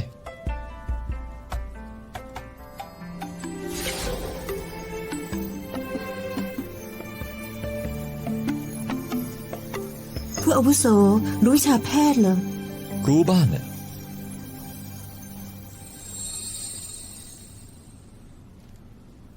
อาการคงตัวแล้ว แต่ก่อนหาวิธีแก้ไขที่เด็ดขาดไม่ได้ เจ้าห้ามดื่มน้ำ ห้ามดื่มน้ำเหรอ ผู้อาวุโสก็เป็นอะไรกันแน่น่ะ ไม่ได้ป่วย แต่ถูกวิชา ชื่อวิชาวาจาศิษย์ วิชาวาจาศิษย์เหรอ เจ้าเข้าใจว่าคือการพูดแล้วต้องทำก็ได้ เมื่อใช้วิชานี้ ผู้ถูกวิชาจะเชื่อฟัง ผู้ร่ายวิชา เจ้าคิดดูให้ดี ว่าเจ้าเริ่มผิดปกติเมื่อไหร่ หากกล่าวเช่นนี้ น่าจะเป็นที่เมืองผิงเซียงข้าเร่งเดินทาง และพบกับชายท่าทางสติไม่ดี วิ่งมาทางข้า การแต่งตัวไม่เหมือนชาวจงหยวนใครมาจากเป่ยเซียง เขาบอกข้าว่าในน้ำมีพิษ ไม่ให้ข้าดื่มน้ำข้าคิดว่าเจอคนบ้าเขาให้แล้วมาคิดดูอีกที ข้าน่าจะดื่มน้ำไม่ได้ ตั้งแต่นั้นมา แต่ข้าไม่ได้มีความแค้นกับชายผู้นั้นเขาทำร้ายข้าทำไมกัน เขาอาจไม่ใช่ผู้ร่ายวิชา ตอนใช้วิชาวาจาสิทธิ์ผู้ร่ายไม่จำเป็นต้องปรากฏ คน สัตว์ หรือแม้แต่ใบไม้ ก็เป็นสื่อในการร่ายได้ ข้าไม่เอะใจเลยสักนิดเดียวนะ วิชาวาจาสิทธิ์คือผู้ที่มีพลังสูงใช้กับผู้ที่มีพลังต่ำกว่า พลังเจ้าไม่สูง สัมผัสไม่ได้ ก็ปกติ ข้าจะทำลายมันอย่างไร ผู้อาวุโสโปรดชี้แนะ สังหารผู้ร่าย มีวิธีเดียวเหรอ วิธีเดียวเท่านั้น งั้นแย่แล้วข้าคิดไม่ออกว่าใครจะทำร้ายข้า อีกอย่างหากหาตัวผู้ไร้วิชาไม่พบข้าก็ดื่มน้ำไม่ได้เลยนะสิ เมื่อเจ้าเรียกข้าว่าผู้อาวุโสข้าก็ไม่ให้เจ้าตาย ผู้อาวุโสมีวิธีเหรอ สิ่งที่ข้าพูดทุกถ้อยทุกคำต้องจำให้ดี มนุษย์เชื่อมต่อโลก หายใจเข้าออกพึ่งปากและจมูก ผู้บำเพ็ญฝึกฝน จะฝึกประสาทสัมผัสและทวารมีเพียงสัมผัสสิ่งที่คนทั่วไปสัมผัสไม่ได้ ร่างกายจึงจะเชื่อมกับฟ้าดิน ดูดซับพลังวิญญาณ เลื่อนขั้นสู่สวรรค์ หากเป็นอย่างผู้อาวุโสบอก หายใจโดยไม่ใช้ปากและจมูก ก็จะดื่มน้ำได้เหรอ ถูกต้อง ที่จะสอนคือวิชาดูดกลืนมัจฉา ก็เหมือนกับปลา ใช้ผิวดื่มน้ำกลั้นหายใจรวมปราณรวมจิตที่ฐาน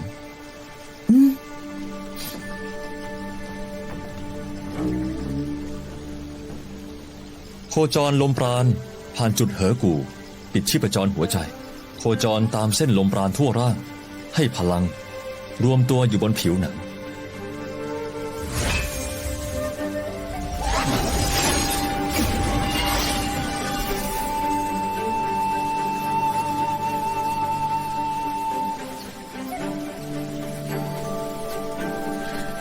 ข้ารู้สึกถึงลมปราณแล้ว ตอนนี้ดื่มน้ำได้ไหม ใกล้แล้ว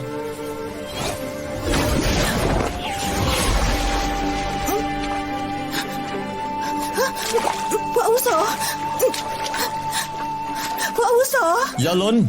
หายใจตามที่สอน เจ้าทำได้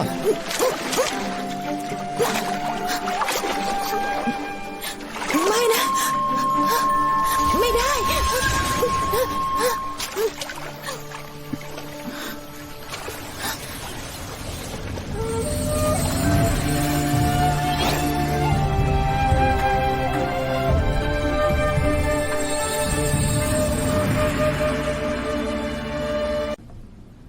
เช็ดผมหน่อยเถอะ ช่วงนี้จะพาฝึกวิชา ดูดกลืนมัจฉาไม่ยากหรอก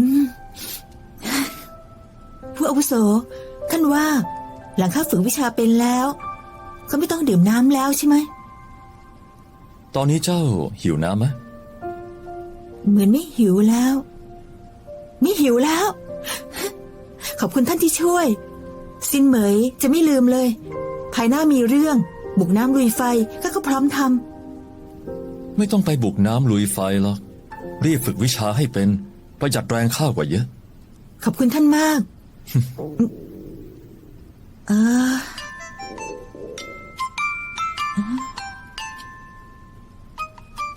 หิวเหรอ อ๋อ คือข้าไม่ได้กินอะไรทั้งวัน ไม่เป็นไร เดี๋ยวข้าหากินเอง ร่างกายเจ้าตอนนี้จะกินอะไรได้ กินแป้งทอดได้ แบบแห้งๆนะ เข้าใจแล้ว รอข้านะ ฮะ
ผู้อาวุโสลูก เอานี่ กินสิ ขอบคุณท่านมาก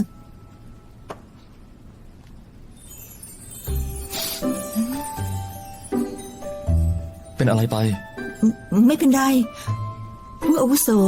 นี่ท่านทำเองเหรอเจ้าค่ะ ใช่สิ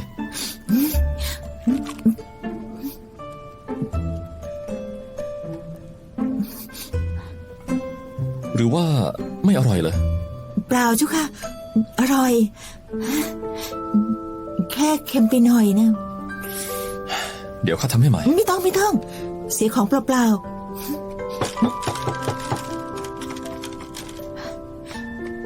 เรียบร้อย กินได้แล้ว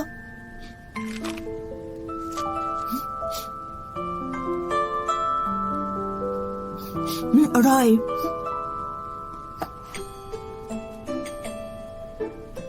คายเถอะ เดี๋ยวท้องเสีย กินได้เจ้าค่ะ อร่อยด้วย อย่าให้เสียของ อร่อย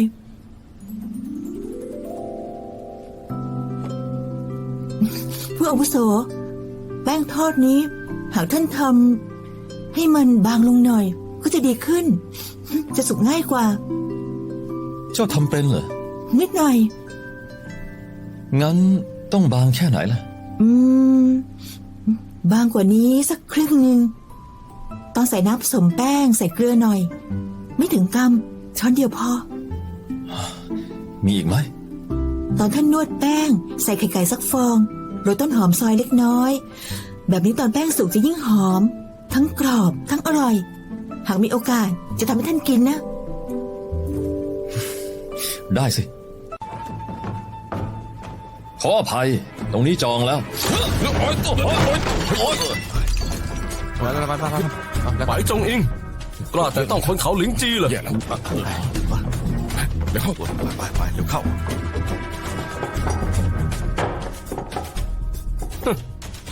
หนุ่มไปนะก็ไม่ชอบพูดอีกคนแล้วเฮ้ย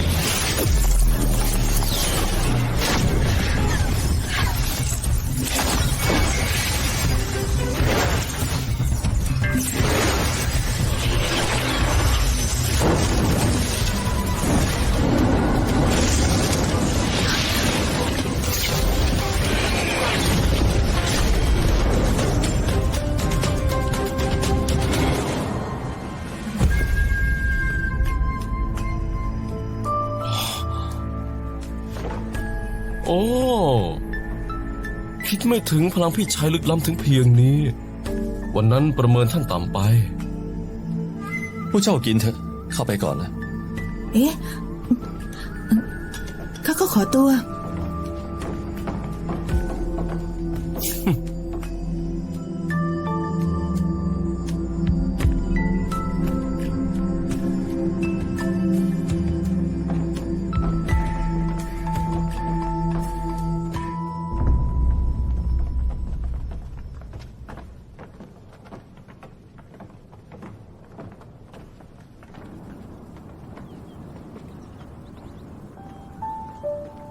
รู้จักเหรอ อะ คนที่เพิ่งมา ดูจากชุด คนสำนักเทียนหยวนสินะ คือเจ้าสำนักเทียนหยวนศิษย์สายตรงหลี่โม่ฟู่วิชากระบี่ไร้เทียมทานข้ารู้จักเขา แต่เขาคงจำข้าไม่ได้แล้ว พี่ชาย พี่ชายโปรดรอก่อน พี่ชายขอบคุณพี่ชาย บุญคุณนี้เขาหลิงจี้จะจำไว้ พี่ชาย ต่อไปหากว่าต้องการความช่วยเหลือแล้วก็เอ่ยปากได้เลย ไม่ต้องเกรงใจ แต่จะว่าไป เรานับว่ามีวาสนาต่อกันนะ ไม่ทราบว่าเป็นศิษย์สำนักใดเคยไปที่เขาหลิงจี้ไหม โสเป็นอะไรเนี่ย ไม่เป็นไร แค่เป็นหวัดนิดหน่อยนะ เป็นหวัดเหรอ ใช่แล้ว แค่เป็นหวัด ข้าไม่เป็นไร ข้าจัดการเอง ได้สิ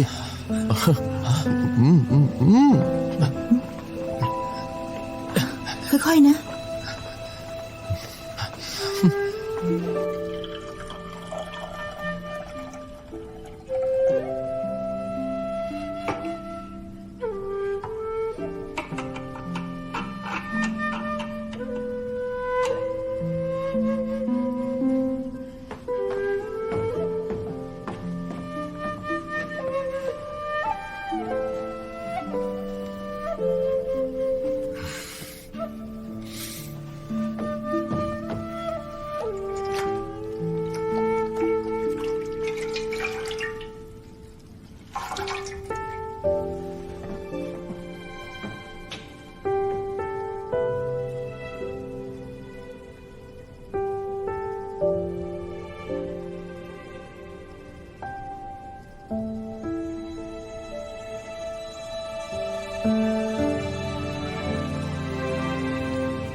ไม่เป็นไรใช่ไหม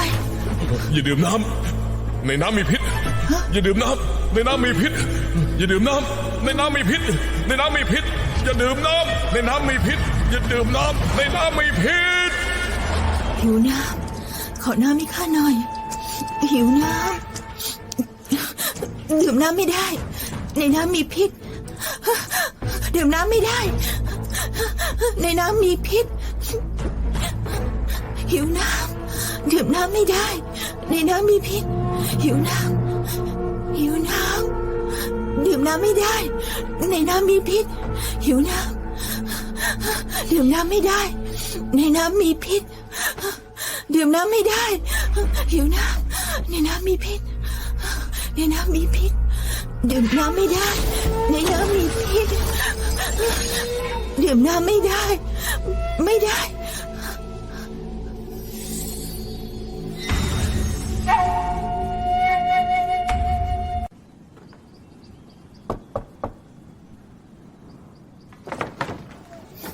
พวกอาวุโสลูก เอาเข้ามาให้น่ะ รีบเข้ามา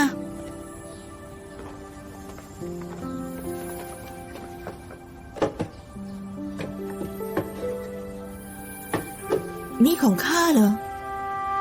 ใช่ เยอะขนาดนี้กินไม่หมดหรอก ข้ามีธุระต้องออกจากหุบเขา คงไม่ได้มาดูแล พอข้าไปแล้วต้องฝึกวิชาดูดกลืนมัจฉาห้ามอู้ล่ะ ข้าจะทำ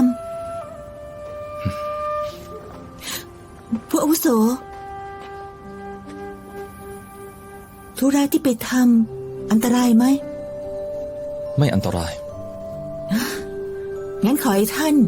ราบรื่นทุกอย่างอยู่รอดปลอดภัย ได้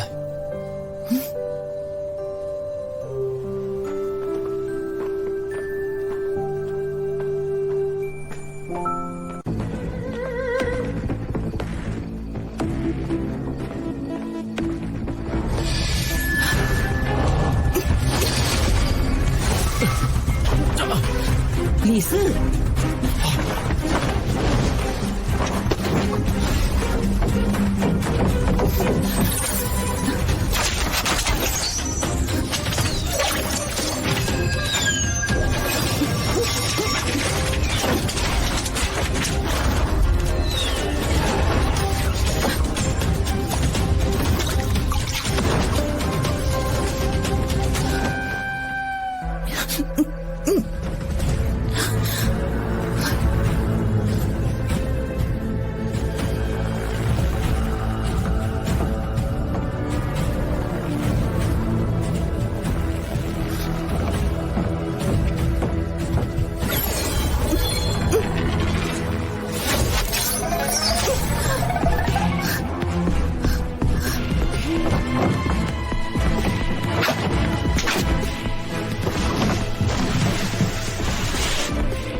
เป็นเจ้าจริงด้วย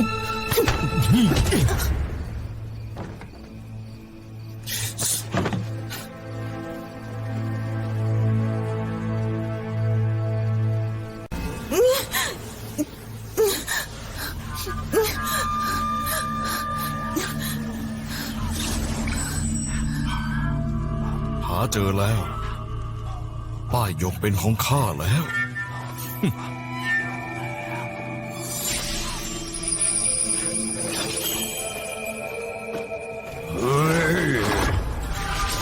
ทองจำแรง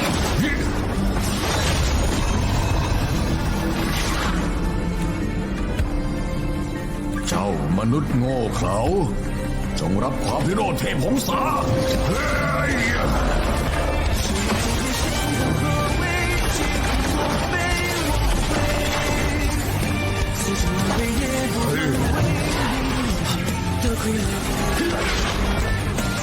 让何为从头出，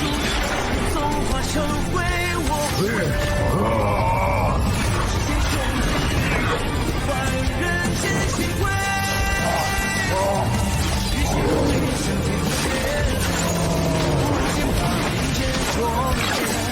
要不是我只愿。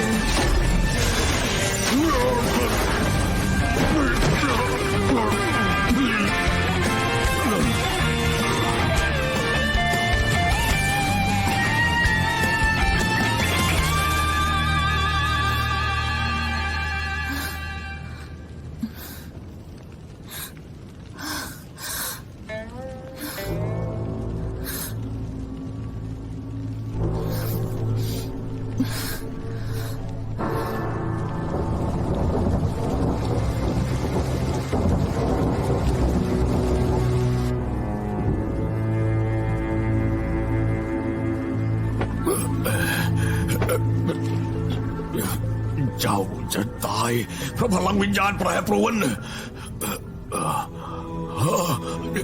เจ้าจะตายเพราะว่าเลือดออก7 ทวารจะฆ่าตัวตาย เจ้าจะตายทันทีเจ้าจงตายไปซะเกิดอะไรขึ้น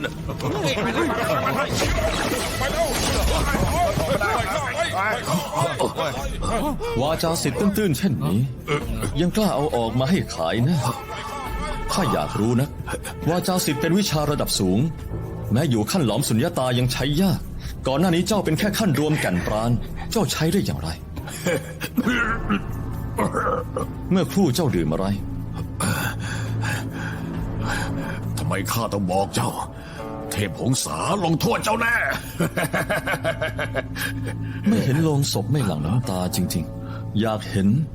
วาจาสิทธิ์แท้จริงไหม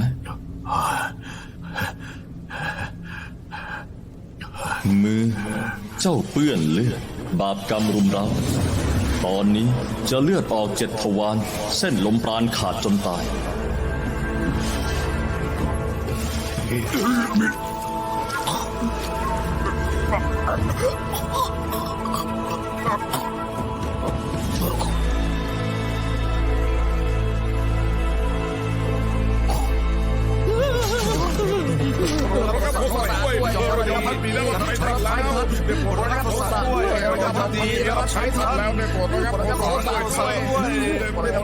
ในตำหนักแห่งนี้ ใครที่มือเคยเปื้อนเลือดผู้บริสุทธิ์ล้วนฆ่าตัวตายทั้งสิ้น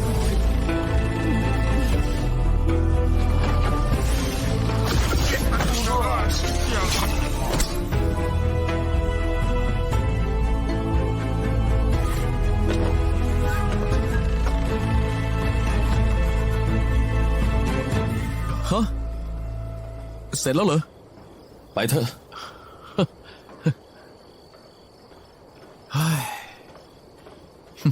ดื่มสักอึกสิ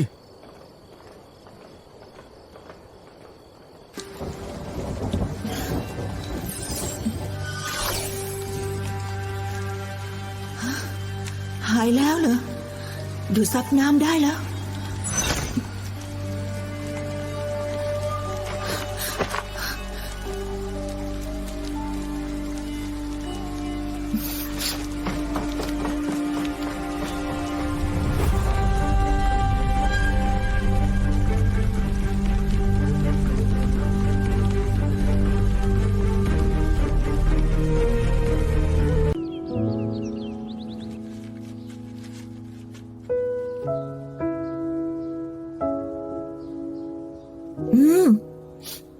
รสชาตินี้แหละ ไม่คิดว่าสิทธิ์พี่จะจำได้ ซื้อมาจากไหนเหรอ มิตรสหายส่งจดหมายว่าจะล่องแม่น้ำอย่างสีท่องเที่ยวยงตี้ และผ่านหุบเขาฉงหลิง แล้วเอาขนมจากเทียนหยวนมาให้เจ้าชิมด้วย สิทธิ์พี่ใส่ใจแล้ว เราเหมือนพี่น้องอย่าเกรงใจเลย สำนักเทียนหยวนกับซินเสียมีต้นกำเนิดเดียวกัน เมื่อก่อนอาจารย์อาขัดแย้งกับอาจารย์พาเจ้าออกจากสำนักไปตั้งสำนักใหม่ หลายปีนี้ไม่ค่อยติดต่อกันเลยห่างเหินกันไปบ้าง แต่ไม่เป็นไร หากสิทธิ์น้องเจอเรื่องลำบากก็บอกข้าได้ สิทธิพี่วางใจเขาไม่เกรงใจหรอก จริงสิโรงอาหารวันนั้นยอดฝีมืออาวุโสข้างการสิทธิ์น้อง อาจารย์อาส่งมาคุ้มครองเลย เขาเป็นคนหุบเขาชงหลิง คนหุบเขาฉงหลิง หมอเลย ข้าก็ไม่รู้นะผู้อาวุโสลูกเก่งมาก วิชาล้ำเลิศวาดภาพก็เก่ง วิชาแพทย์ก็พอรู้ เหมือนไม่มีอะไรที่ทำไม่เป็น ตอนที่เขาเพิ่งมาหุบเขาข้าป่วย ดื่มน้ำก็อาเจียน เกือบเอาชีวิตไม่รอด เป็นผู้อาวุโสลูกช่วยข้าไว้ ไม่เพียงดูแลแต่ยังสอน วิชาดุดคืนมัจฉาด้วย ถ้างั้นพวกเจ้าก็รู้จักกันในหุบเขา ใช่แล้ว เพิ่งรู้จักกัน ดีกับเจ้าแบบนี้เลย ผู้อาวุโสลูกไม่ถือตัว ดีกับทุกคน ช่างเป็นคนประหลาดจริง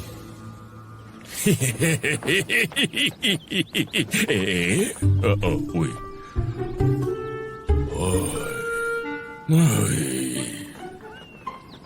หมอเทวดาสู จะมาได้อย่างไร เข้ามาเยี่ยมสิทธิ์น้องสิน สำนักเทียนหยวนกับสินเสียแยกทางนานแล้วนางไม่เกี่ยวกับเจ้าเลยเรียกสิทธิ์น้องอยู่ได้ทำสนิทสนมเชียวโธ่ สิทธิสำนักเซียนต่างเป็นครอบครัวไม่แบ่งแยก ไม่แบ่งแยกเหรอเฮ้ยงั้นข่าวยามาตัดเทียนหยวนไปแบ่งคนอื่นดีไหมล่ะฮะ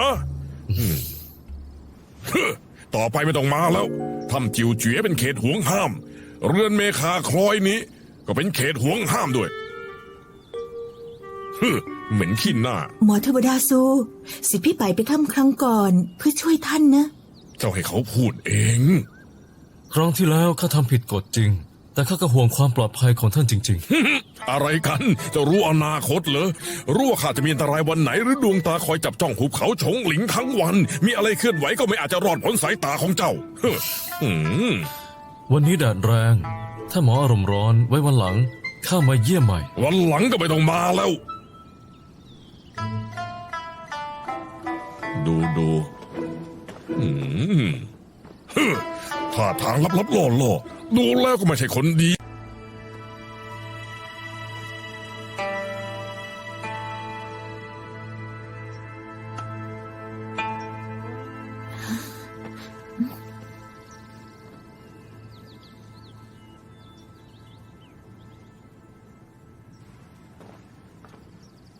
สิทธิพี่ไปบังเอิญจริง ไม่หรอกข้าตั้งใจรอเจ้า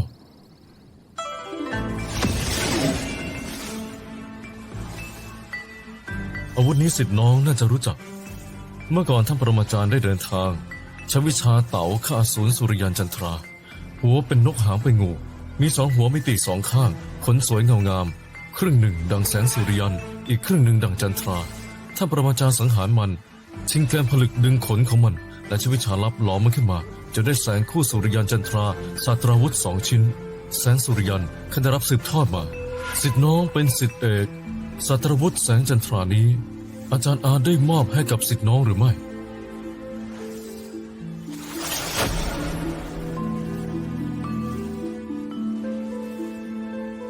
สมกับที่ขาวนวลดังจันทรา เยือกเย็นดังสายลม ๆ สิทธิพี่จะสื่ออะไรกันแน่ เมื่อครึ่งเดือนก่อน เมืองหลวงเกิดเรื่องประหลาด หญิงแซ่ซินคนหนึ่งแก้แค้นให้สามี สังหารขุนนางไป4 คน ต่อมาภายใต้การล้อมปราบ นางรอดไปได้ สหายที่เห็นนางบอกว่านางใช้ศาสตราวุธแสงจันทราข้าอยากรู้ว่า ผู้บำเพ็ญหญิงคนนั้นใช่สิทธิ์น้องหรือไม่ ไม่ใช่ข้าไม่เคยไปเมืองหลวงนะ เมื่อนานมาแล้วสิทธิ์น้องออกไปจากสำนัก เพื่อจะมาถึงหุบเขาฉงหลิงเหตุใดจึงใช้เวลานาน ข้ากลับไปบ้านเกิดนะสิ เดิมทีตั้งใจจะกลับไปเยี่ยมอาสะพ้ยแต่พอกลับไปถึงก็พบว่านางเสียไปแล้ว จึงอยู่ที่อำเภอเว่ยเพื่อจัดงานศพ ต่อมาเพราะโศกเศร้าเกินไปประกอบกับตากฝนระหว่างทาง จึงป่วยจนหมดสติไปโชคดีได้เท่าแก่นี้คนหนึ่งช่วยไว้ จึงพักที่โรงเตรียมต่ออีกหลายวัน จึงมาหุบเขาชงหลิงช้าไปหน่อย หากสิทธิ์พี่ไม่เชื่อ ไปถามโรงเตี้ยมผิงอันที่เนิน5 ลี้นอกอำเภอเว่ยได้ คนงานที่นั่นล้วนเป็นพยานที่ข้าได้นะ เชื่อสิ ในเมื่อสิทธิ์น้องพูดเช่นนี้ข้าย่อมต้องเชื่อ อีกอย่างข้ายังไม่ได้แต่งงาน และยังไม่มีสามี เป็นข้าที่เสียมารยาทรบกวนมาตั้งนาน ขอตัวก่อน สิพี่รอเดี๋ยว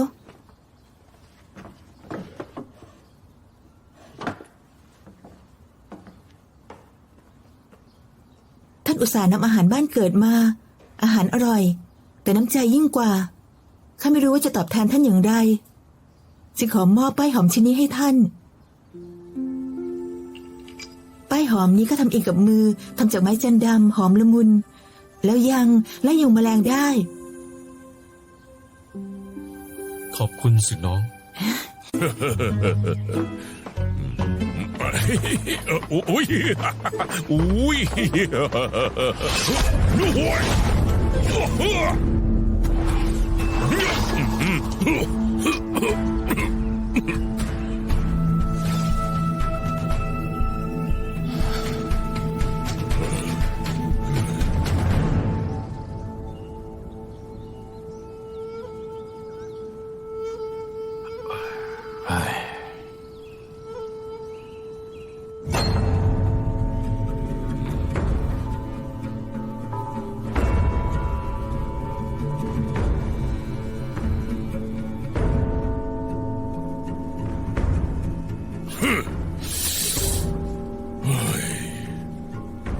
นั่นเป็นเพราะพวกเขาหาเรื่องใส่ตัวเอง เมื่อก่อนอาจารย์เคยบอกข้าว่า โลกใบนี้มีหนทางเล็กใหญ่ ใหญ่ย่อมเดินง่าย เล็กย่อมเดินยาก แต่สิ่งที่คนบนโลกปรารถนามักจะอยู่ในหนทางเล็กเสมอ ดังนั้นเนี่ยหากพวกเขาอยากจะผ่านไปก็ต้องทุ่มเทเลือดเนื้อทั้งหมดในกาย เจ็บจนเอ็นขาดกระดูกแหลกโขกจนหัวร้างข้างแตกเฮ้ยนี่เป็นเพราะความโลภในใจของคน มันเกี่ยวอะไรกับข้ากันเล่าเฮ้ย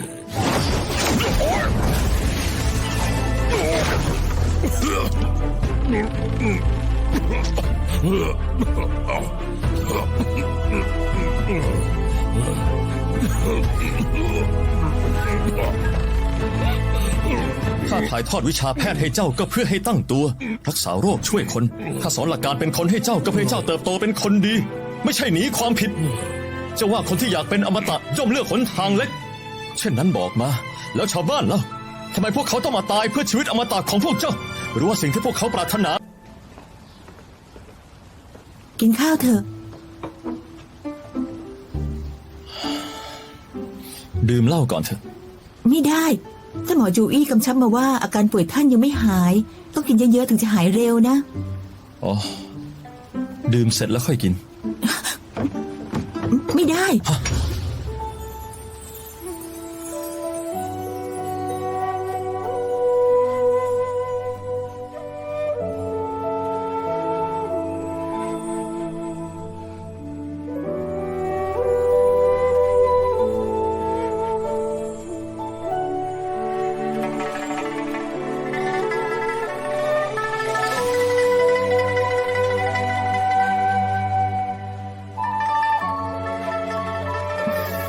สิทธิ์น้องซิน ผู้อาวุโสกินไปก่อน เข้าไปสักเดียว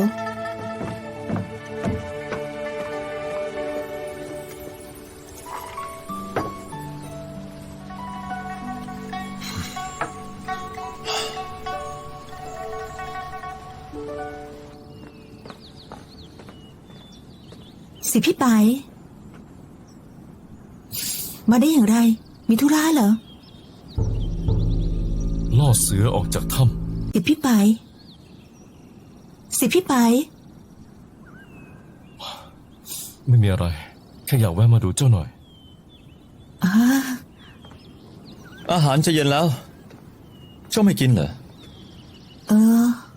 ไม่เจอ2-3 วัน สีหน้าไม่ดีเลย ท่านป่วยเหรอ เจ้าล่ะ มีอะไรจะให้ข้าไหม ไม่มีนะ นั่นคืออะไร นี้ไม่ได้ นี่จะให้คนอื่นนะ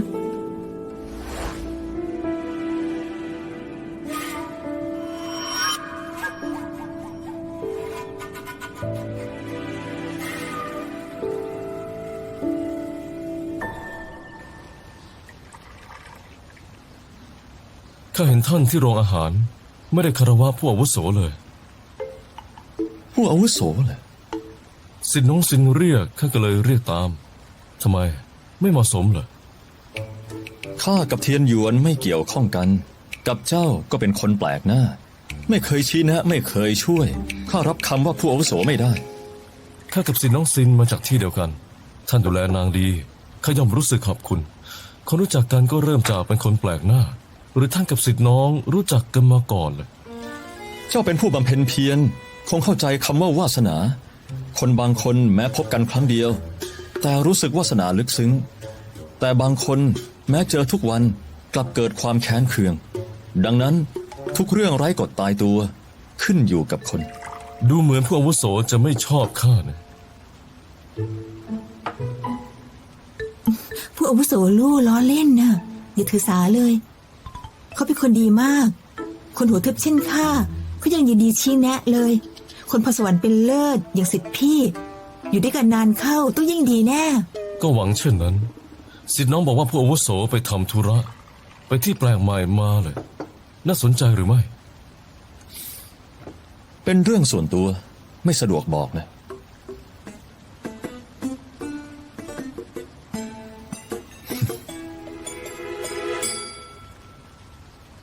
ท่านว่าภูเขาหินผาได้เยี่ยมมาก ฝีแปรงทรงพลังเส้นเฉียบคม แต่ใช้หมึกดำวาดภาพไล่สีขาวดำดูจืดชืดไปหน่อย ยิ่งต้นไม้ใบหญ้ากับดอกไม้บนเขานั่นหากใช้สีแต่งแต้มจะไม่สวยขึ้นเลย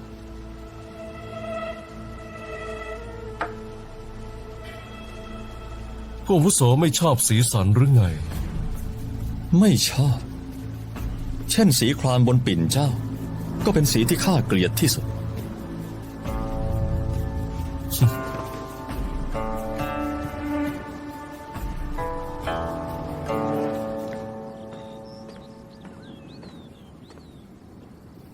ไปแล้วเหรอ ผู้อาวุโสลู่ไม่ชอบสิทธิพี่ไปงั้นเหรอ ใช่ เจ้าอยู่ห่างเขาหน่อย ทำไมเหรอ เทียนหยวนได้ป้ายหยกเขากงซาน5 ชิ้น แต่แจ้งว่าได้20 ชิ้น 20 ชิ้น ไม่ขโมยไม่ปล้นไม่ฆ่า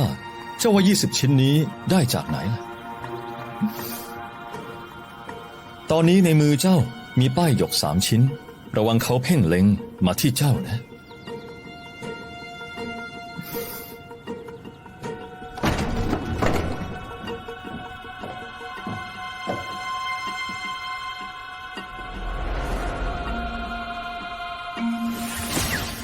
สีสันเมืองหยวนหลิง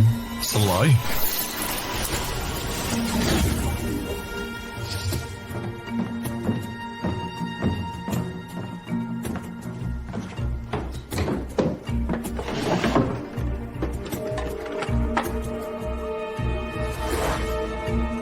ก็มี1 ชิ้น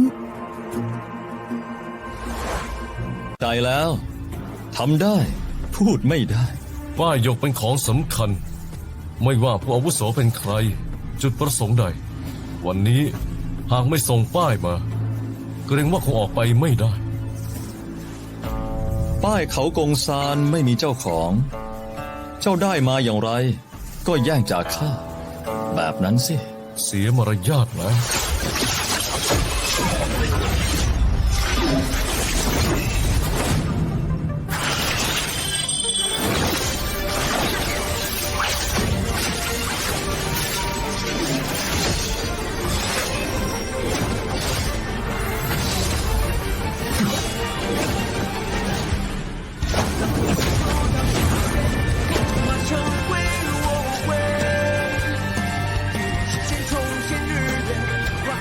สู้อีกไหม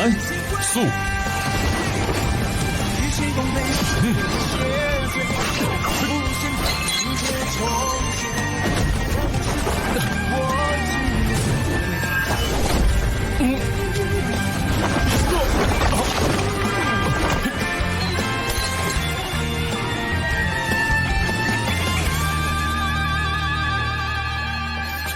ลูก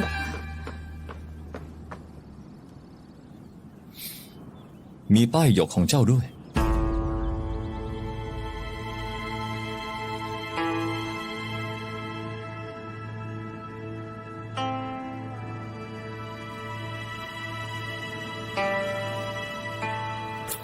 ข้าเอาของไปแล้ว เจ้าควรดีใจนะที่เจอข้า ถ้าเจอคนที่โหดเหี้ยมเหมือนกับเจ้า เจ้าคงจะไปปรโลก พร้อมใช่เอิญแล้ว อาวุโสคิดดีแล้วเลยหากท่านออกประตูนี้ไป ก็คือศัตรูสำนักเทียนหยวนนะ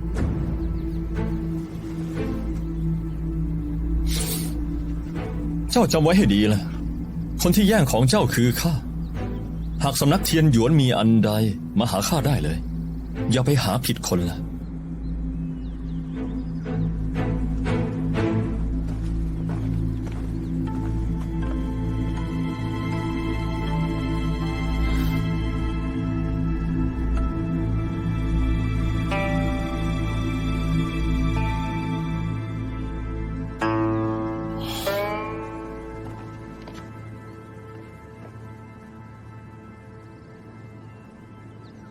ไม่ไปเหรอ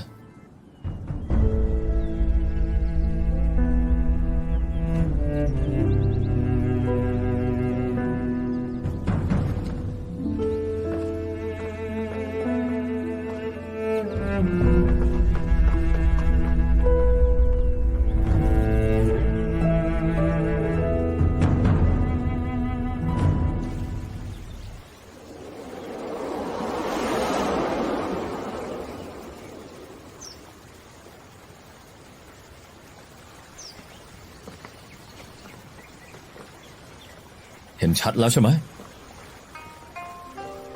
ผู้อาวุโสถ้ามีความเคยชินหรือไม่เช่นใช้นิ้วชี้เปิดหนังสือ ก่อนดื่มเหล้าต้องหมุนขอบจอมันเป็นความเคยชินข้าคิดว่า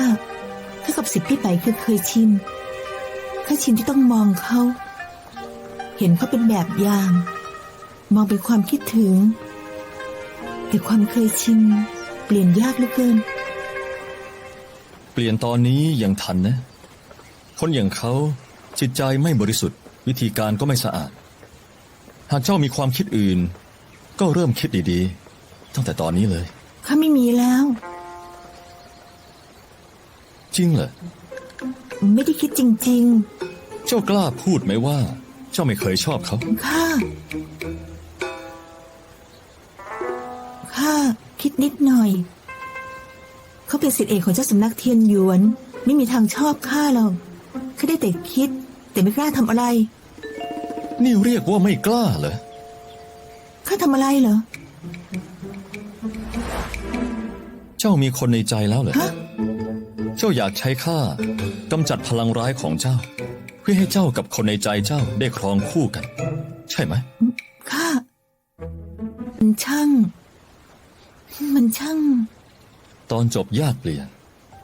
หวังว่าสักวันในอนาคตจะมีแผนการสมบูรณ์แบบ ข้าไม่ได้คิดตอนจบหรือว่าอนาคตหรอกแค่คิดว่า ไม่เคยเห็นคนอมตะสักคน แต่เห็นคนตายไม่น้อย ต้องไม่ใช่ของดีแน่ ใช่แล้ว เอ๊ะแต่ว่าไปแล้ว ผู้อาวุโสลูก หมอเทวดาซูสร้างยาอมตะได้จริงเหรอ ถ้ากินเข้าไปจะอายุยืนยาวจริงเหรอ เจ้าไม่ต้องการนี่ แต่ข้าอยากรู้นี่ ไม่รู้ แต่หมอเทวดาซูเป็นศิษย์ท่านนี่เรื่องนี้เขาไม่ได้บอกเหรอ ถ้าไม่เชื่อเจ้าก็ไปถาม เขาไม่บอกข้าหรอก ตรงนี้มี6 ชิ้น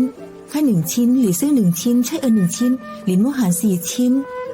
เอ๊ะท่านหยิบมาขายเป็น1 ชิ้นเหรอ ถ้าไม่เชื่อก็กลับไปดูเอง ข้าจะกลับไปดูอย่างไรล่ะ แต่จะว่าไปชีวิตอมตะหมายถึงไม่ตายไม่ดับสูญหรือยืดอายุไขกัน จะอยู่ได้หลายพันปีอย่างผู้สงครามไหม เอ๊ะ แล้วโลกหลายพันปีหลังจะเป็นอย่างไรนะ เอ้ย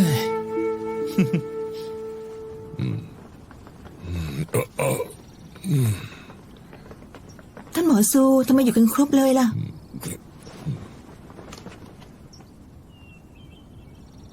อาจารย์ ได้เวลาแล้ว เจ้าเฝ้าอยู่ที่นี่ หากหยกมังกรในบ่อทรายหยุดละลาย หรือมีเหตุผิดปกติให้รีบเรียกข้า อาจารย์วางใจได้ ไขกระดูกหินของชาวผู้สงคราม ยับยั้งความเจ็บปวดได้ยามนี้กระดูกทั่วร่างแหลกละเอียด ไขกระดูกหินก็จะสลาย และกลับมารู้สึกเจ็บ ความเจ็บสาหัสขึ้นเรื่อยๆกะจังหวะให้ดี หาอะไรมารัดปากเขาเอาไว้ จะได้ไม่กัดลิ้นของตัวเอง ขอรับ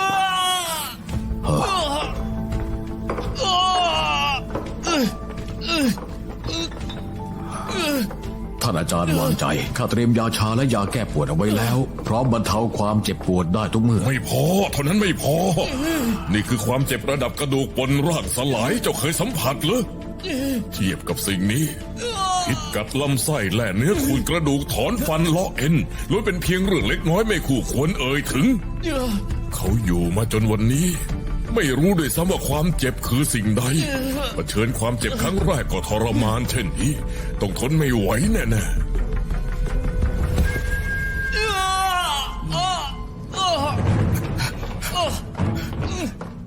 กระดูกท่านปรมาจารย์สลายหมดแล้ว เราใช้เชือกหนังรัดปากเขาไว้ จะได้ไม่กัดลิ้น ทำไมเขาจะส่งเสียงได้ล่ะฮะหรือศีรษะเขา ไม่ได้แช่ในบ่อทราย ศีรษะไม่ใช่กระดูกเหรอกระดูกศีรษะไม่ต้องสลายหรือยังไง ทราบแล้วขอรับ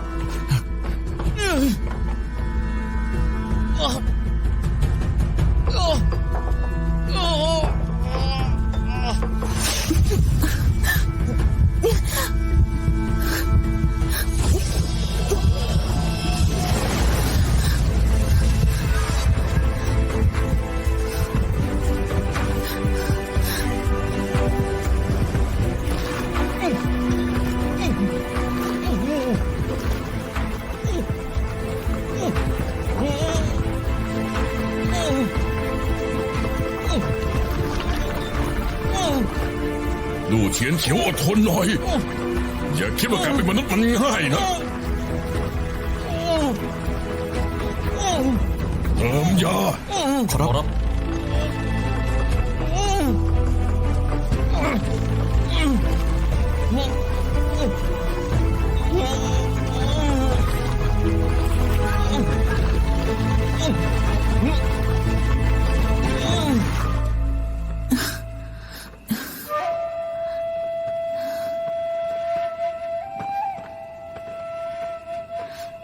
เอ๊ะ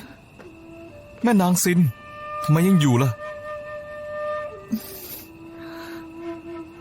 ท่านป่วยเหรอ เหตุใดสีหน้าซีดเซียว ข้าไม่เป็นไร ผู้อาวุโสลูกทำไมยังไม่ออกมา พาเข้ามาที่นี่ เพื่อทำอะไรกันแน่ ท่านปรมาจารย์เขารักษาโรคอยู่ วางใจเถิด หมอที่ดีที่สุดอยู่ข้างในหมด แถมท่านอาจารย์ยังเฝ้าเอง ไม่มีปัญหาแน่ กลับไปเถอะ อีก2 วันก็งานชุมนุมโอสถแล้ว อย่างไรก็ควรเตรียมตัว กลับไปเถอะ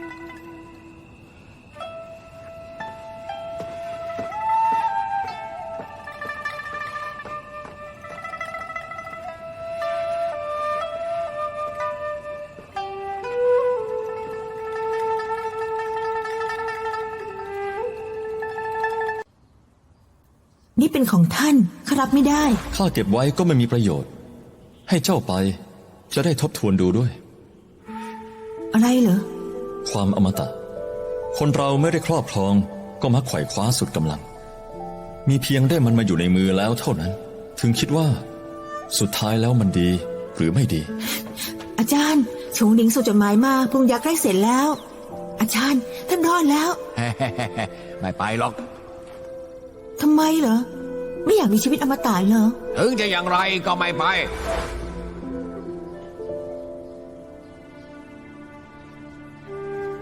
มานางซินทำอะไรอยู่ หมอเทวดาซูฉันนั่ง เอ๊ะข้าชอบกินเจ้านี่มาก เช่นนั้นก็ดี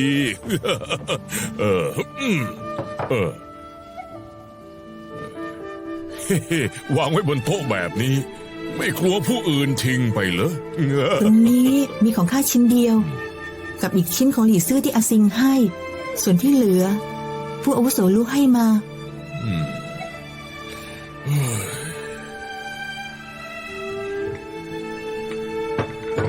เอ๊ะนี่เจ้าทำอะไรเนอะ ครั้งนี้ข้าดูคนไม่เป็น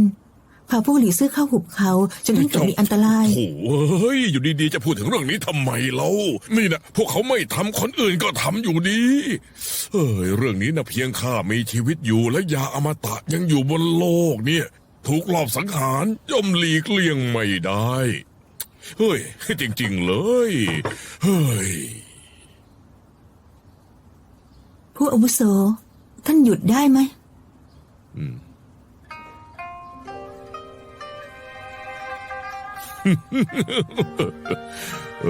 แม่นางศิลไม่ใช่ทุกคนที่มีหนทาง ให้หันหลังกลับ ท่านหันกลับไม่ได้ แต่ข้าทำได้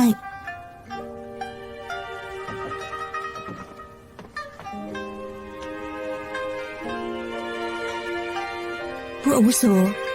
ข้าอยากไปแล้ว เดิมทีที่ข้ามาเพราะอยากแลกยาไปให้อาจารย์ข้าแต่เรื่องนี้เขาไม่เห็นด้วย เมื่อก่อนเขาไม่เข้าใจ แต่ตอนนี้เขาพอเข้าใจแล้วล่ะ อาจารย์เคยกล่าวว่าสรรพสิ่งล้วนสิ้นสุดตะวันลับจันทราขึ้นมีชีวิตยืนยาวเป็นอมตะนั่นอาจไม่ใช่เรื่องดีดังนั้นผู้อาวุโสข้าต้องไปแล้วคงไม่รอผู้อาวุโสลูกวิทย์เท่าเทียมคนกลับแบ่งสูงต่ำมีศักดิ์มากมายนี่เหรอวิธีที่ท่านแสวงหาน่ะ สินสามหางยิ่งนักช่างโอหังยิ่ง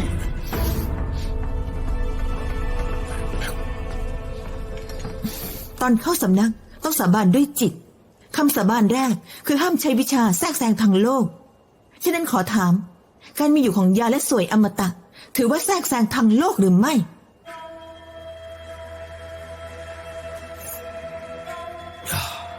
ข้าไม่ใช่ผู้บำเพ็ญไม่เข้าใจคำสาบานเหล่าเซียนอีกทั้งข้าเองมีความสับสนที่คล้ายกันข้ารับราชการมา10 ปีด้วยการงานจึงเป็นเผ่ามนุษย์ที่ใกล้ชิดสำนักเซียนข้าเห็นกับตาผู้บำเพ็ญบางคนยึดมั่นในจิตประพฤติตนดีทว่าเพียงใช้วิชาตบะกลับเสียหายระดับตกต่ำแต่ผู้บำเพ็ญบางคนกลับทำตามใจฆ่าฟันทำชั่วแต่ไม่เห็นจิตจะเสียหายดังนั้นคำถามของท่านหากให้ข้าตอบคงได้เพียงคาดเดาว่าคำสาบานไม่ใช่กฎหมายของมนุษย์ที่มีผู้อื่นควบคุมแต่คล้ายกับความศรัทธาขึ้นอยู่กับสำนึกหากศรัทธาของตนเบาบางย่อมไม่อาจสร้างกฎเกณฑ์ได้ ท่านเป็นขุนนางอยู่ตำแหน่งใด ราชทูตแห่งจิงโจวจือไปเฉิง ท่านรับราชการ10 ปีคงเคยเห็นชีวิตราษฎรและความทุกข์ยากแต่ท่านก็ยังดั้นด้นมาไกลถึงที่นี่ท่านมีจุดยืนอย่างไรมารับยาเพื่อใครกินเบี้ยวัดแบ่งเบาภาระราชาเป็นขุนนางฝ่าบาทเป็นทูตราชสำนักข้ามีหน้าที่รับผิดชอบนั่นคือจุดยืนของข้าเพื่อราชาไม่ใช่ประชาไม่ใช่เพียงสำนัก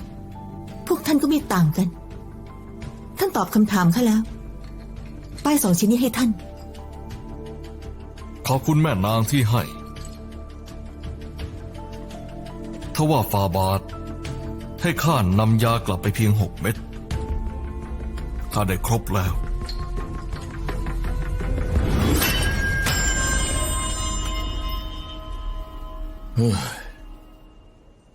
ต้องขอบคุณแม่นางซินที่พูดแทนประชา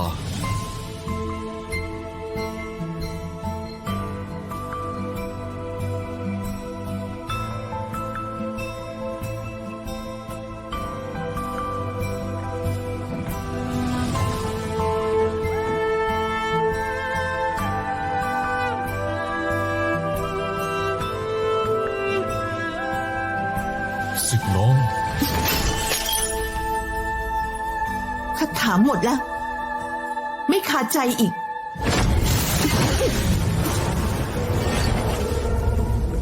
อาจารย์อา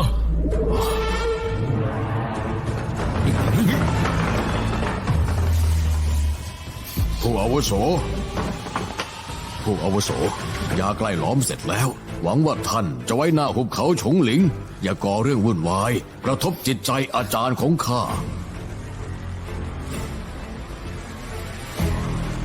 อย่าให้ข้าเห็นเจ้าอีก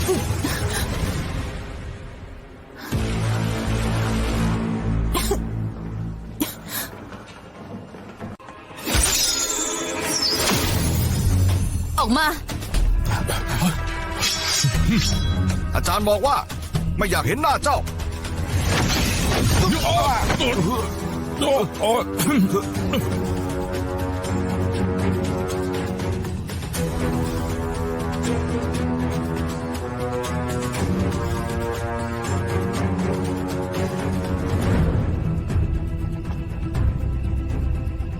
ไหนว่าไม่มา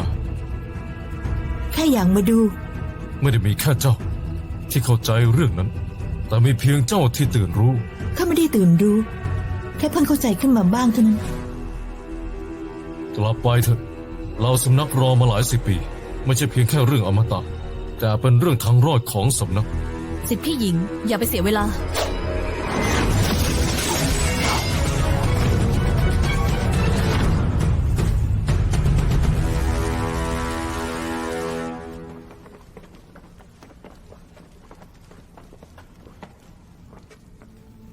โอ้รองประมุขหลินยังไม่ไปเหรอ ข้าอยู่หรือไม่เกี่ยวอะไรกับท่านด้วยล่ะ ท่านไม่มีป้ายยก มาทำอะไร ท่านไปวิน วันนี้ข้าอารมณ์ไม่ค่อยดี ก่อนจะพูดอะไร ระวังด้วย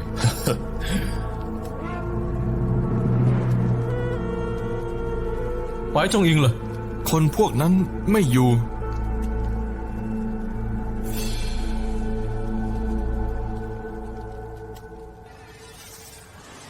ท่านยังเชื่อคำทำนายอีกเหรอว่าในบรรดาผู้ที่เกิดวันที่ 9 เดือน 9 จะมีผู้กอบกู้ข้าเคยเชื่อว่าผู้นั้นเป็นท่าน นี่คือวิธีเตรียมเป็นผู้กอบกู้งั้นเหรอ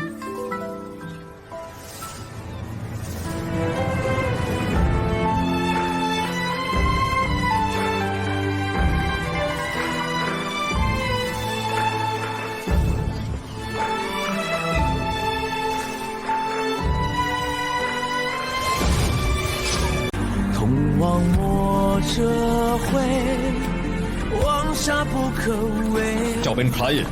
ใครให้เข้ามา 愧身定位，试问究竟是什么味？作悲我无悔，欲望实现重现日月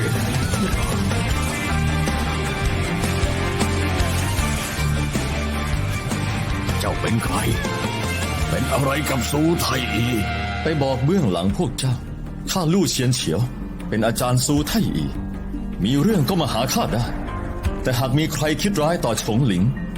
ข้าจะฆ่าทั้งตระกูลไม่ให้เหลือ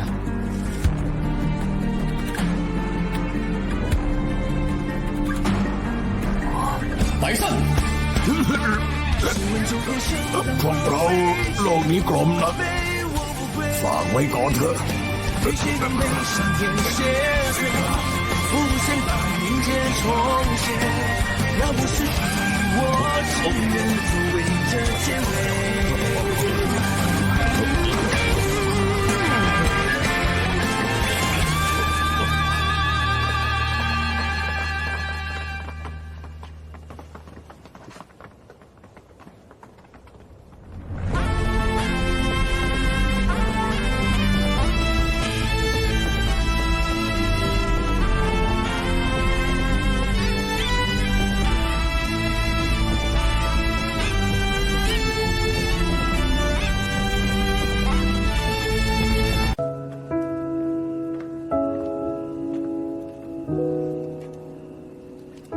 ผู้อาวุโสลูก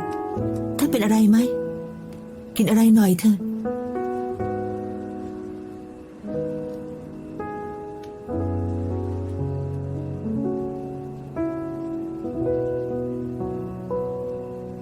หลายวันก่อนพบท่านหมอซู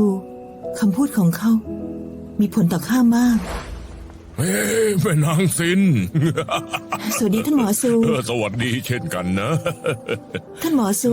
อารมณ์ดีไม่เบาเลยนะ แม่เจะเรื่องดีย่อมเบิกบาน แม่นางสินทำไมสีหน้าเจ้าแย่จังเลยล่ะ ไม่สบายเลยโอ้ไม่คุณเอ้ยเป็นอะไรไปเหรอ ผู้อาวุโสลู่ถามว่ายาอมตะดีหรือร้ายข้าตอบไม่ได้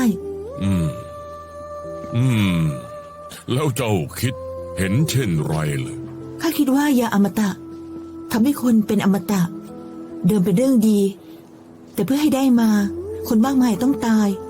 ทั้งที่ไม่ควรตายเลย โธ่เอ้ยเรื่องนี้ง่ายมากเลย สุราเสริมพลังหยางสร้างบรรยากาศทำให้คนตื่นเต้นหนึ่งจอคลายทุกสิ้น น่าจะเป็นของดีใช่ไหมล่ะแต่ในปีที่ยากแค้นข้าวไม่พอกิน ยังต้องเอาไปหมักเหล้าเจ้าว่าสุราที่หมักออกมาเนี่ย จะเป็นของดีไหมล่ะ ผู้อาวุโสลูกข้าคิดว่ายาอมตะเป็นของดี เพียงแต่ว่ามันเหมือนสุราที่หมักยามยากแค้นมาไม่ถูกเวลา ไม่ว่าสำนักเซียนหรือว่าโลกมนุษย์ รวมถึงกฎหมาย คุณธรรม ความเป็นอยู่ชาวบ้านยังไม่อาจรับมือกับมันได้ แต่ในวันหน้า เชื่อว่ายานี้ต้องได้ปรากฏอีกครั้งแน่ เมื่อถึงตอนนั้น ไม่เพียงสำนัก แต่คนก็ใช้ได้มันจะมีประโยชน์ ดังนั้นที่ท่านหมอซูทุ่มเท มันคุ้มค่า เจ้าเชื่อว่า จะมีวันนั้นเหรอ แน่นอน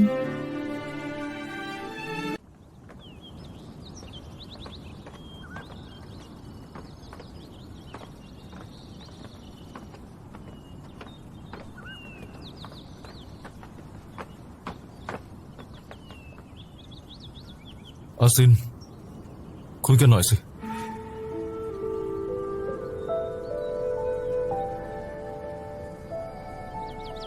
จะกลับแล้วเหรอ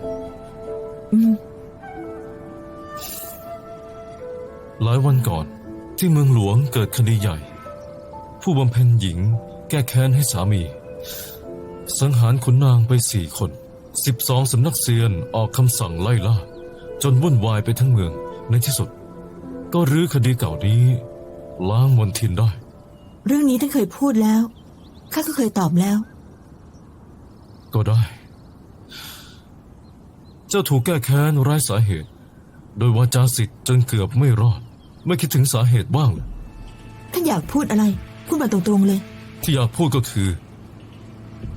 เจ้าเคยคิดไหม เจ้าอาจจะถูกร่ายอาคมใส่เพราะมีอาคมที่ลบความทรงจำได้ เจอผู้มีพระคุณไม่ทักทายหน่อยเหรอ เรารู้จักกันเหรอ เฮ้ย เจ้านี่มันจริงๆเลย คราวก่อนไม่มีข้าเจ้าจะยังอยู่เหรอ คราวก่อนเหรอ เป็นข้าใช้ดาบเดียวชึบฟันปีศาจตะขาบตายแล้วช่วยเจ้า ลืมแล้วเหรอ สิทธิพี่ไหมดักรอ เพื่อจะพูดเรื่องนี้งั้นเหรอ ใช่ ทำไมล่ะ ข้าคิดว่าเจ้าควรรู้ แล้วควรไปหาคำตอบที่ไหน อาจเป็นอำเภอเว้ย ขอบคุณ ลาก่อน ดอกเจียงเฉาที่เทียนหยวนบานแล้ว หากสิทธิ์น้องผ่านไป ก็มาดูได้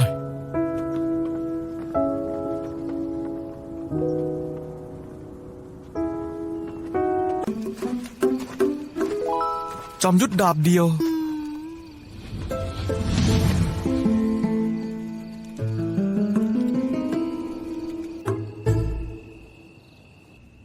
เฮ้ย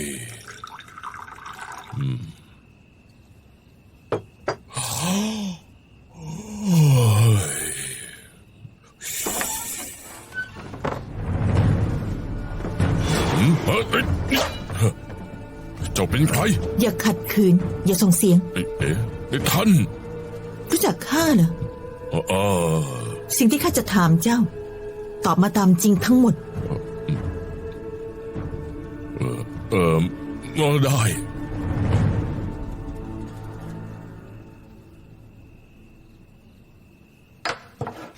เฮ้ย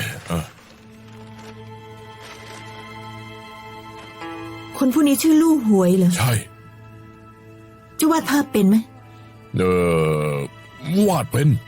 วาดภาพลู่หวยออกมา โอ้ขอรับ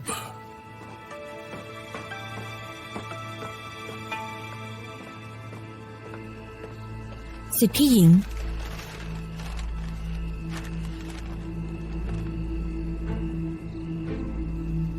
เจ้ารู้แต่แรกเลย ก่อนไปฉงหลิงเข้าไปเมืองหลวงมา ตอนนั้นพอเดาได้ เพียงแต่ไม่อาจยืนยัน เหตุใดก็ต้องหลอกข้า คงต้องถามผู้อาวุโสลู่แล้ว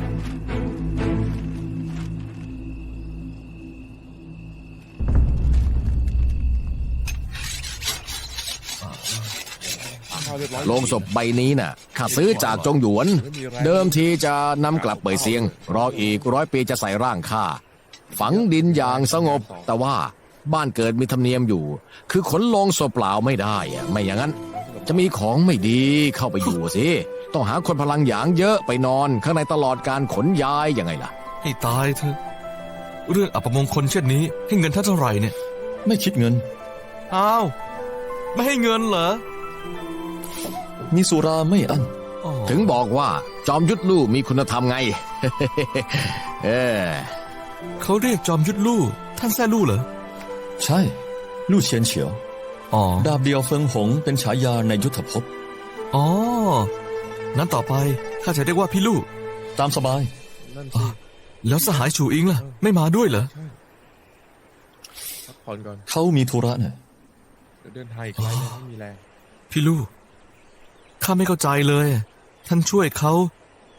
ไม่รับค่าจ้าง เพื่อเล่าเหรอ ก่อนหน้านี้ข้าได้รับบาดเจ็บ ร่างกายยังไม่ฟื้นตัว แต่ต้องไปเป่ยเซียงโดยด่วน อ๋อ เดิมคิดร่วมทางกับขบวนพ่อค้า คิดไม่ถึงจะบังเอิญเจอพวกเขา ที่จริงโลงก็นอนสบายดีนะ หากเจ้าเหนื่อยแล้ว ลองนอนดูสิ เอ้ยมาขอบคุณที่เป็นห่วงนะ แต่ไม่เอาอ่ะ แล้วเจ้าล่ะทำไมถึงมาเป่ยเซียง ข้าเหรอเฮ้ย ยากเกินจะบรรยาย ความลำบากตลอดทางนี้ เยอะกว่าไม่ทรายบนพื้นอีก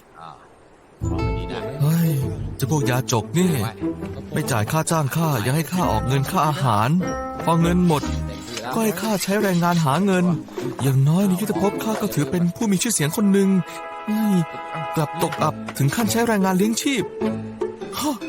ท่านดูสภาพยาจกนั่นสิ จนแทบไม่เหลืออะไร ยังจะจ้างคนคุ้มกัน ไม่รู้ใครจะมาปล้น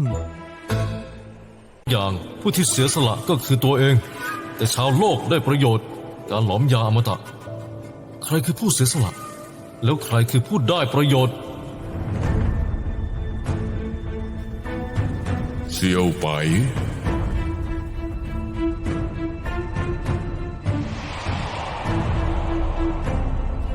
เซียวไป ดูท่าเจ้าจะยังคิดไม่ตกสินะ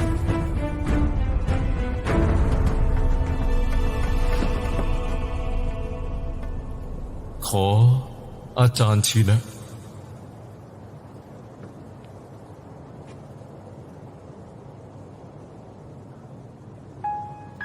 เจ้าบำเพ็ญกับอาจารย์มาหลายปี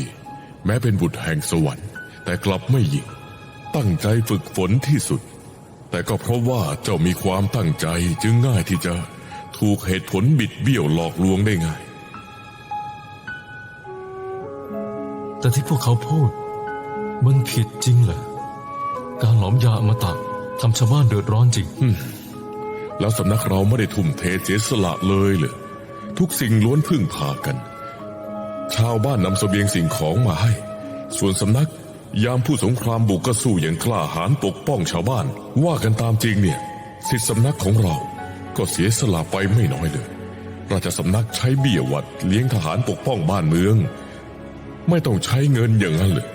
แต่เราทุ่มเทแล้ว ก็ได้กลับมา หากทำตามเจ้าว่ามอบยาอมตะให้ชาวบ้านผลจะเป็นอย่างไร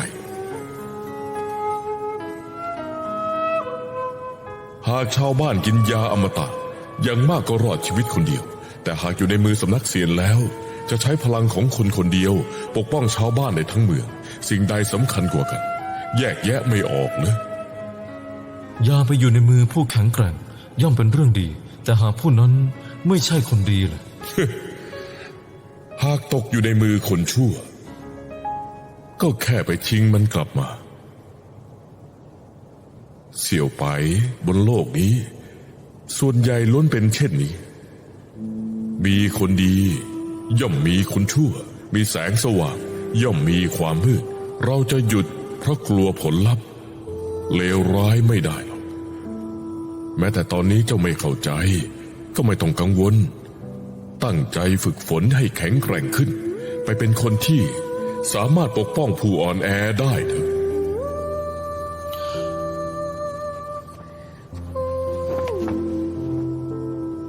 ขอบคุณอาจารย์ที่ชี้นะสิทธิ์เข้าใจแล้ว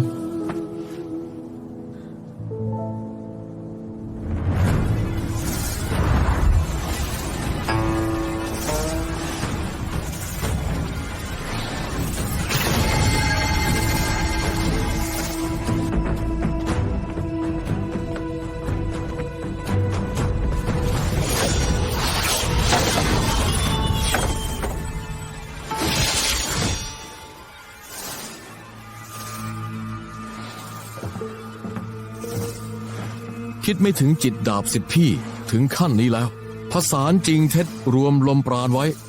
ช่างยอดเยี่ยมจริง ยินดีกับสิทธิพี่ที่บรรลุขั้น จากรวมแก่นปราณสู่ปราณก่อกำเนิดสูงสุด สิทธิพี่หญิง รู้หรือไม่ว่าคนที่ท่านตามหาอยู่ที่ใดเป่ยเซียงกว้างใหญ่มาก หากต้องหาทีละแห่งครึ่งปีก็คงไม่เจอ อาจารย์ยังรออยู่ที่สำนักนะ ข้ารู้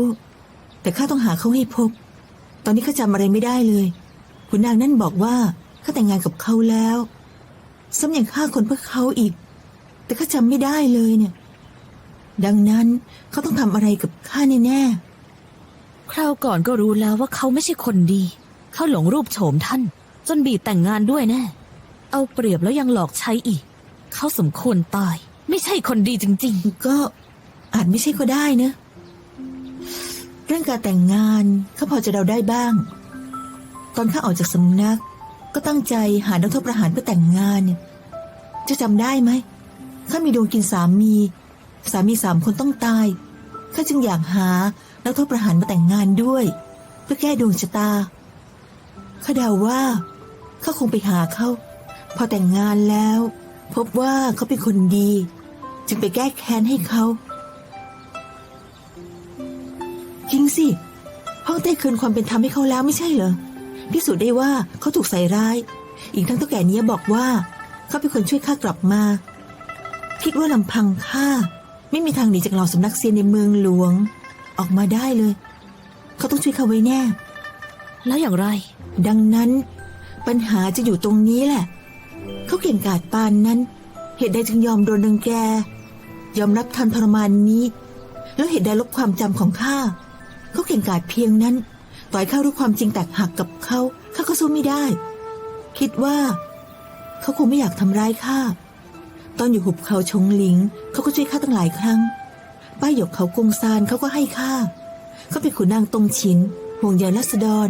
วิชาแกร่งกล้าไม่ต้องการอมตะคนแบบนี้ข้าคิดไม่ออกจริงๆว่าข้ามีสิ่งใดที่เขาต้องการ ท่านต้องการคำอธิบายเหรอ ใช่แล้ว ท่านจะไปชำระความ ใช่ แต่ดูถ้อยคำที่ท่านใช้กับเขาสิขุนนางตงฉินไม่ใฝ่ชื่อเสียง ยอดคนเร้นกายวิชาแกร่งกล้า สิพี่หญิง ท่านไปชำระความแน่เหรอ คนดีก็ผิดพลาดได้ อีกอย่างข้าต้องหาความทรงจำคืนมา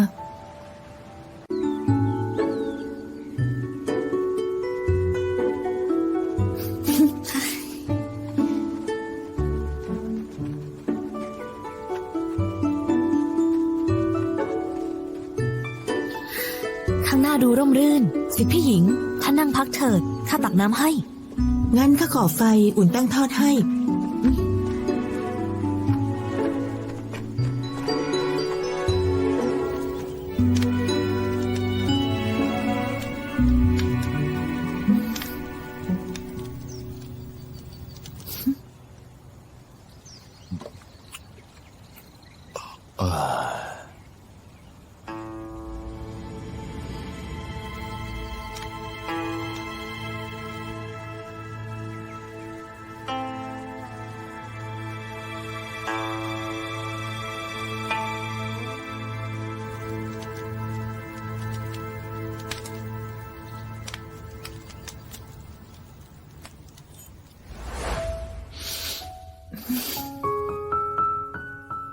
เป็นอะไรไป ไม่เป็นไรผู้อาวุโสนี่ท่านทำเองเหรอเจ้าค่ะ ใช่สิ ซินเหมยจากสำนักซินเสียท่านนามว่าอะไรเหรอ ลู่เชียนเฉียว เชียนจากมหาศาล เฉียวจากต้นไม้ใหญ่ เมื่อเจ้าเรียกข้าว่าผู้อาวุโสข้าก็ไม่ให้เจ้าตาย ไม่ต้องไปบุกน้ำลุยไฟแล้ว รีบฝึกวิชาให้เป็น ประหยัดแรงข้ากว่าเยอะ 所愿为 ลู่เชียนเฉียวท่านเป็นคนเช่นไรกันแน่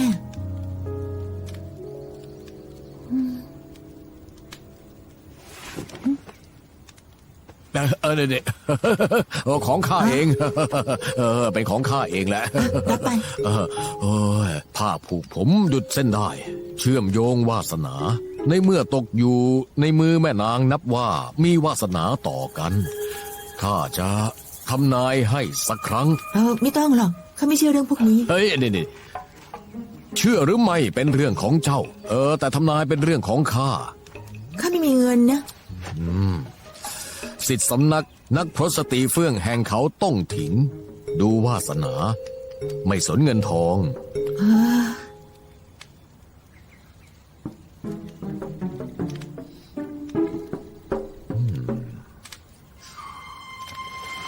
นี่ทำอะไรเนี่ย อ่านคนอยู่ไง โง่เฮงใช้ตาดูอย่างเดียว อ่านคนไม่ใช่ดูโง่เฮงวิชาอ่านคนครอบคลุมทั้งรูปลักษณ์หน้าตากระดูกลายมือเป็นสิ่งที่วิชาอ่านคนต้องดูไงแต่ว่าโง่เฮงเนี่ยนะแม้จะดูชะตาดีร้ายได้ แต่ว่าแม่นางน่ะดาวหงหลวนเคลื่อนไหวดาวหงหลวนอยู่เหนือโหนกคิ้ว แล้วก็แววตาสั่นไหวเผยประกายนี่ถ้าหากว่าข้าเดาไม่ผิดแล้วก็ดาวหงหลวนของแม่นางมีเงาไม้ผู้นี้เกี่ยวกับต้นไม้แน่นอน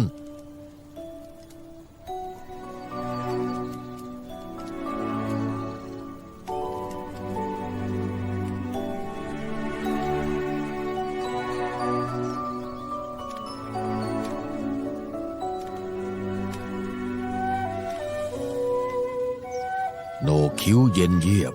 ตรงกลางนูนเล็กน้อย ในใจแม่นางคิดถึงคนผู้หนึ่ง เขากับแม่นางนั้นมีความสัมพันธ์ซับซ้อน ความรู้สึกเจ้าต่อเขาซับซ้อนยิ่งนัก คนผู้นี้กับข้าก็มีวาสนาต่อกัน หากอยากตามหาคนผู้นี้ ยากเย็นแสนเข็ญแต่ว่าแม่นางวางใจ แม่นางมีดาวหงหลวนคุ้มครอง เพียงแค่คิดถึงคนที่อยากพบได้พบแน่นอน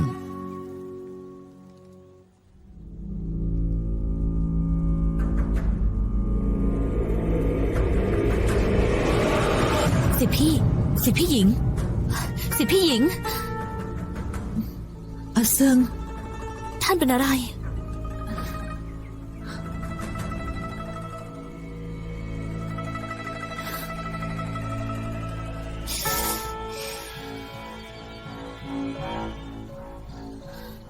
ยาสลายพลัง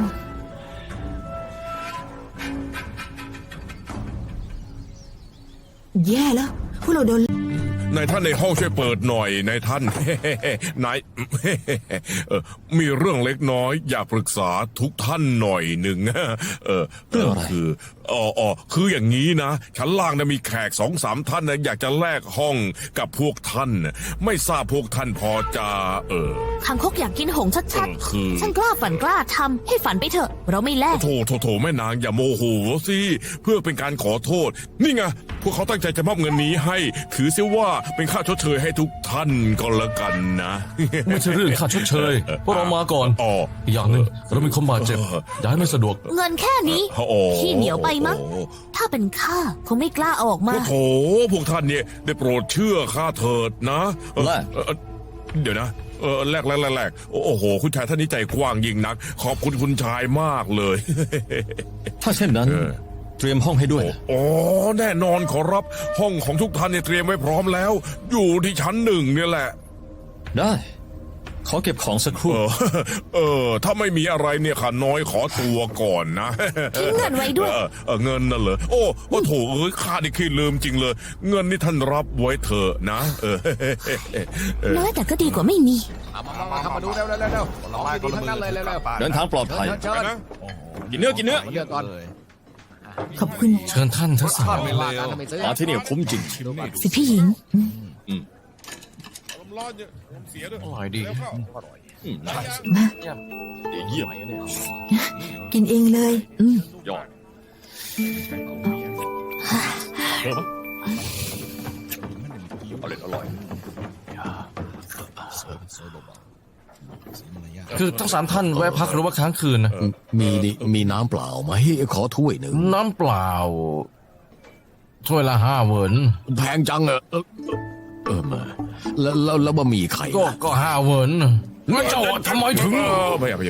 พวกเจ้า3 คนจะกินหรือไม่กินนะ ก็กิน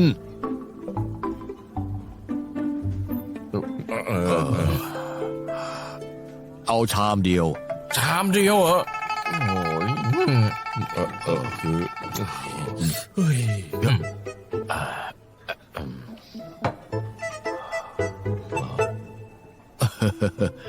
โต๊ะเต็มแล้วนั่งด้วยนะ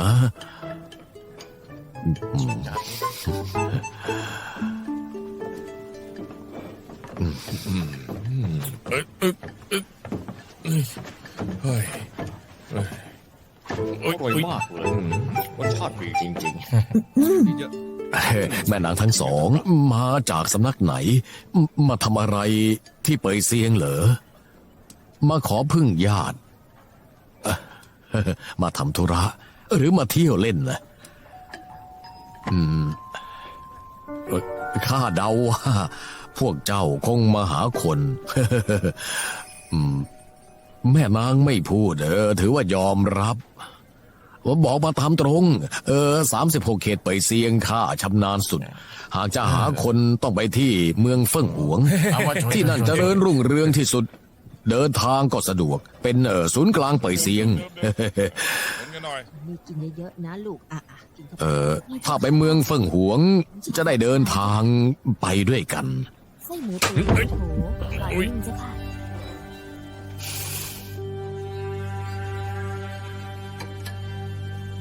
รู้ไหมเหตุใดเจ้าหลอกข้า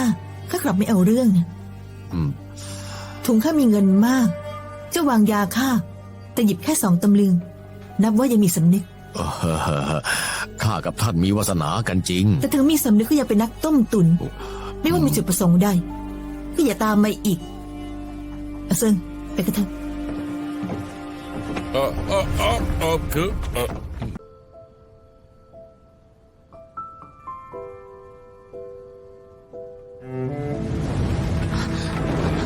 ไม่นะ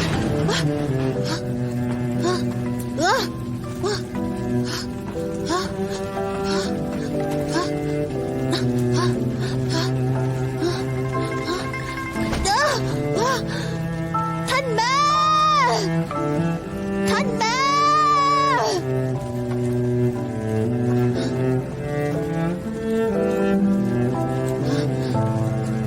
ท่านแม่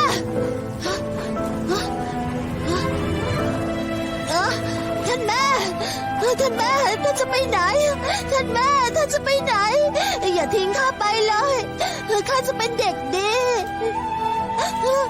ท่านแม่ อย่าทิ้งข้าไปนะ ท่านแม่ อย่าทิ้งข้าไป ท่านแม่ ไม่ใช่คนไม่ใช่ผีอย่างเจ้า สมควรตายที่นี่ ท่านแม่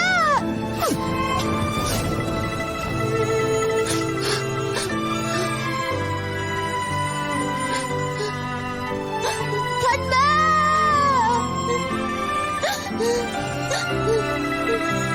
ท่านแม่ ท่านแม่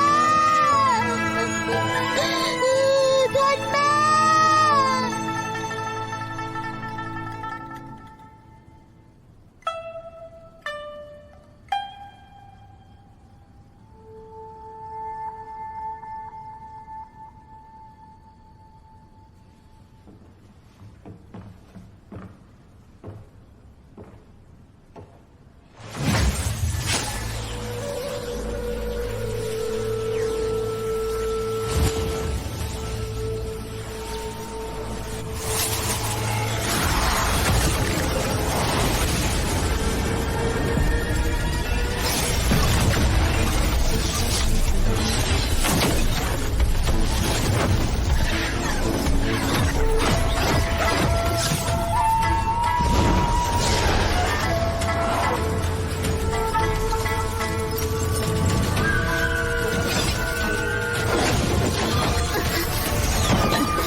ห็นสวินมู่ไหม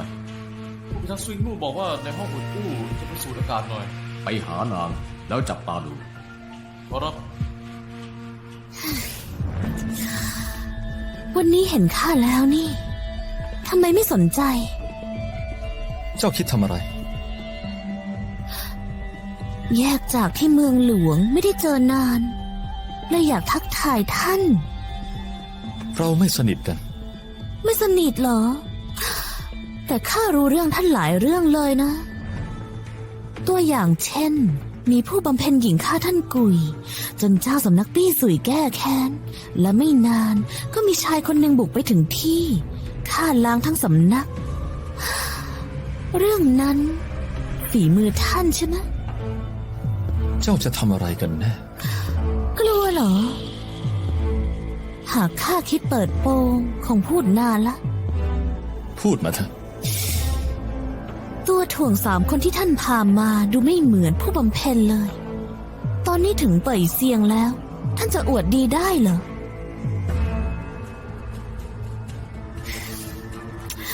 มาแลกเปลี่ยนกัน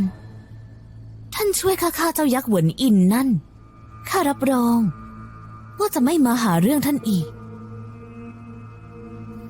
แค่นี้เหรอ แล้วท่านจะเอาอย่างไร ข้าอยากให้เจ้า ช่วยข้าหาของ ว่ามาสิ ธงบังสุริยา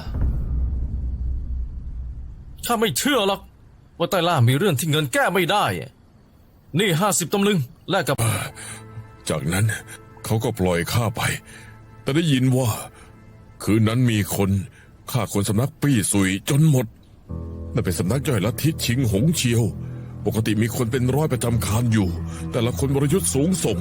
ลือกันว่าเจ้าสำนักบรรลุขั้นรวมแก่นปราณแล้วทว่าพวกเขากลับตายกันหมด พวกเขาตายหมดเลยคนนั้นคงเป็นสหายเจ้าสินะเขาเดินทางไกลมาแก้แค้นให้เจ้าด้วยเขาคงให้ความสำคัญกับเจ้ามากละมั้ง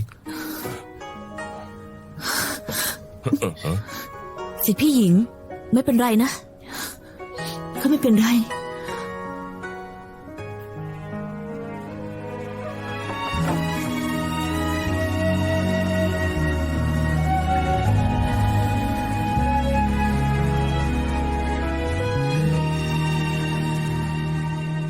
有一声询问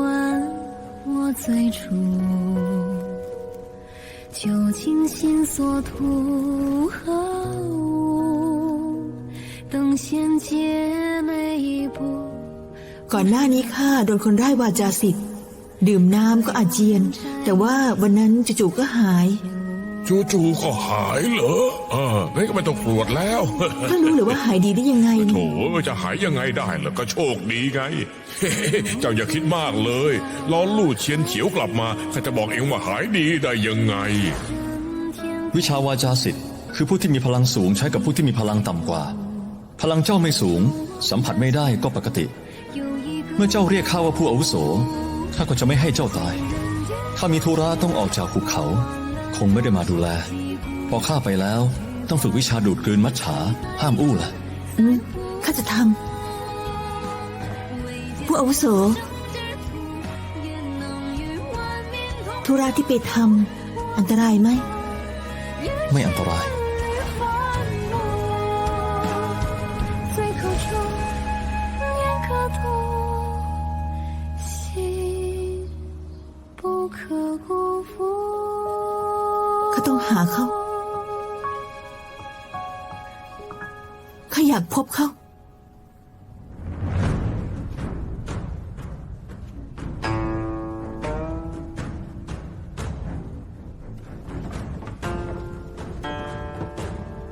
จอมยุทธอาการฉางหยวนเป็นยังไงบ้าง แผลเป็นหนอง พิษซึมอวัยวะภายใน หากก่อนตะวันตกดินเหมยซันจุนกับลู่จ้านอิงยังหาย่าไม่ได้ เกรงว่า คงอยู่ไม่พ้นคืนนี้ ข้างนอกเกิดพายุทรายดำไม่รู้จะหยุดเมื่อไหร่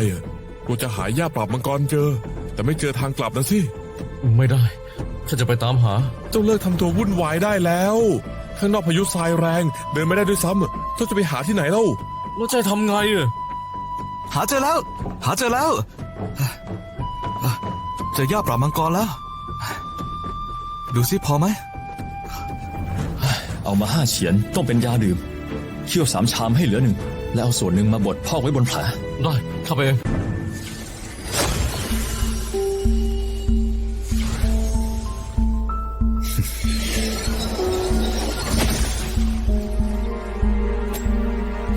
เอาอ่างน้ำมา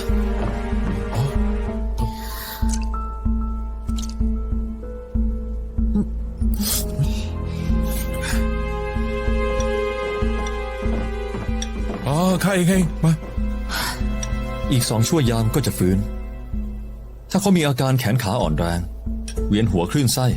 ก็เป็นเรื่องปกติ ป้อนยาทุก2 ชั่วยาม 3-5 วันจะหายดี 3-5 วันเหรอ นานจังเลย ข้างนอกมีพายุทรายดำ คงอย่างน้อย1 วัน 1 คืน นานแค่ไหนก็ไม่รู้ แต่ไปไม่ได้ เราก็อยู่นี่ก่อน นี่ข้า พวกเจ้าเป็นใครกันแน่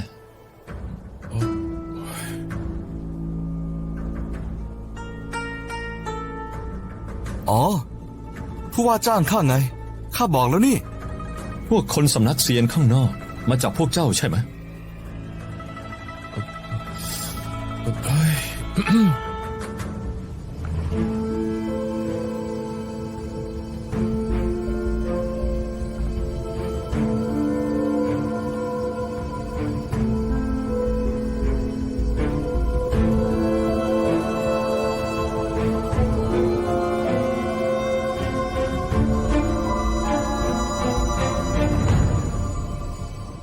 ข้า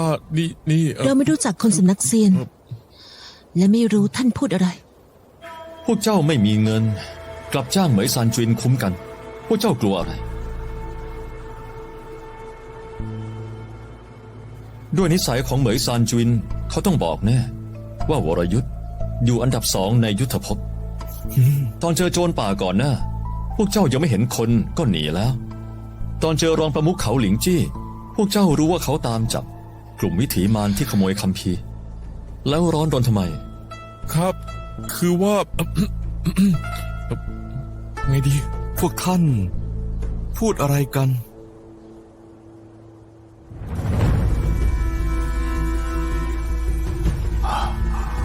ท่านเซียน ท่านเซียน ตื่นได้แล้ว ท่านเซียน ท่านเซียนสำเร็จแล้ว เจอแล้ว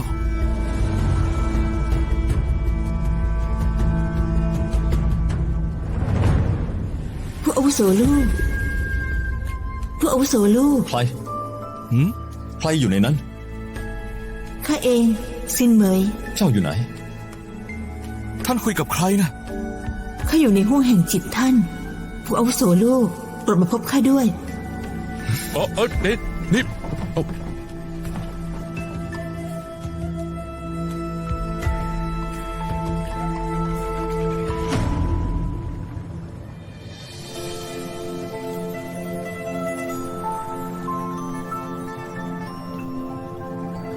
เจ้าอยู่ในห้วงแห่งจิตข้าได้ยังไง ข้าใช้วิชาส่งจิต เดินผ่านประตูผู้อาวุโสลูกในห้วงแห่งจิต มาถึงที่นี่ วิชาส่งจิตงั้นเหรอ ในห้วงแห่งจิตเจ้า มีรอยประทับเป็นพันเป็นหมื่น จะพบประตูของข้ายากยิ่งกว่าการขึ้นสวรรค์ เจ้าหาเจอได้ไง ข้าก็ไม่แน่ใจ แค่คิดอยากลอง ตอนแรกก็ยากยาก แต่ในร่างกายมีเส้นเลือดหนึ่งนำทาง ข้าตามมันมา จนหาทั้งเจอ เจ้าเป็นเลือดผสมเผ่าผู้สงครามกับมนุษย์ ร่างกายบกพร่อง5 ประการ อยากพ้นทันเทพมาเกิดเป็นมนุษย์ต้องผ่านด่านทั้ง 5 เปลี่ยนหนังเปลี่ยนเนื้อเปลี่ยนกระดูกเปลี่ยนเลือดเปลี่ยนหัวใจ แต่ละด่านผ่านความเป็นตาย ต้องหาญาติสายเลือดชิดทำพันธสัญญาเลือดเชื่อมต่อห้วงแห่งจิต ถึงจะช่วยมอบโอกาสรอดชีวิตให้กับเจ้า ตอนที่เจ้าใกล้ตาย เจ้าไม่มีญาติจึงต้องหาคนแต่งงาน และทำพันธสัญญาเลือดกับเจ้า เจ้าหาข้าทำไม ไม่รู้จริงหรือว่าทำไม ลูกหวย แต่เท่าลูก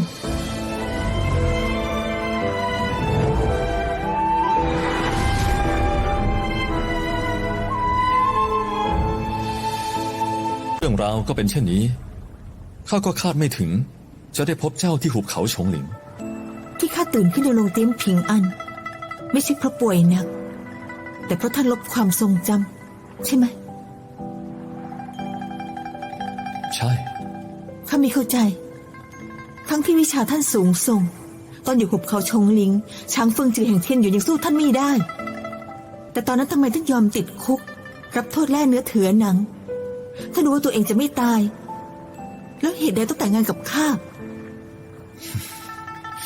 ขอโทษด้วย ข้ามีเหตุผลของข้า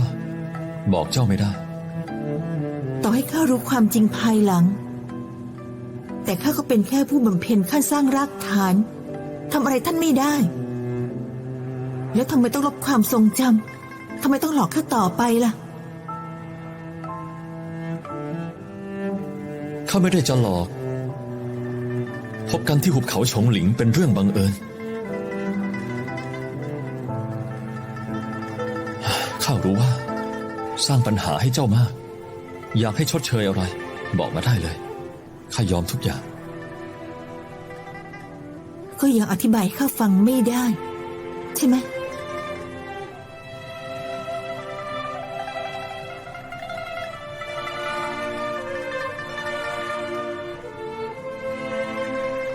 ได้ งั้นขอถามคำถามสุดท้าย เจ้าถามมา ตอนนี้ท่าน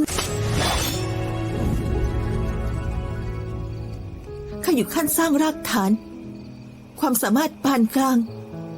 ผู้อาวุโสลูกอาจดูถูกข้า แต่ดาบโค้งเล่มนี้ ก็เคยใช้สังหารผู้สงครามมาก่อน ใช่ พูดสงคราม ชั่วช้าสามาน เจ้าเป็นศิษย์สำนักเซียน ข้าเป็นเศษเดนพูดสงคราม เจ้าอยากฆ่าข้าก็สมควรแล้ว แต่ถามใจตัวเองดู ข้าเคยทำร้ายเจ้าไหม เคยทำร้ายเจ้าเหรอ สิทธิพี่ทั้งหมดของข้าล้วนตายด้วยน้ำมือพวกท่านชาวผู้สงคราม ดังนั้นพวกท่านมันเดรัจฉาน ข้าไม่ใช่ มันไม่ต่างกัน มันไม่ต่างกันเลย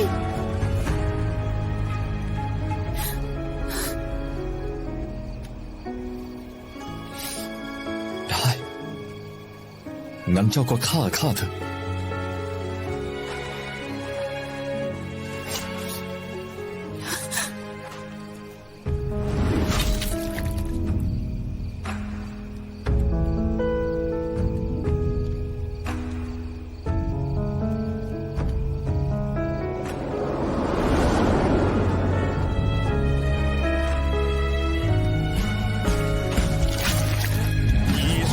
何为天下最拙劣的告别，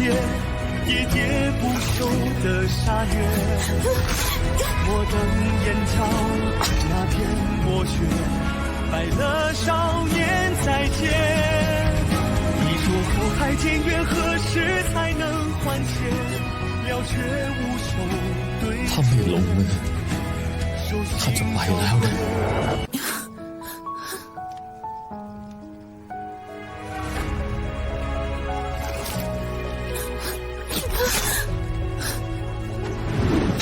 功过荣辱，飞燕成茧，世人各执一面，染指心血，照之最 ถ้าไม่ลงมือ 飞行。 ข้าจะไปแล้วนะ 大道西为归真为界，可有人看将生死作废？旦夕之间，心消魂灰，星火就此燎原。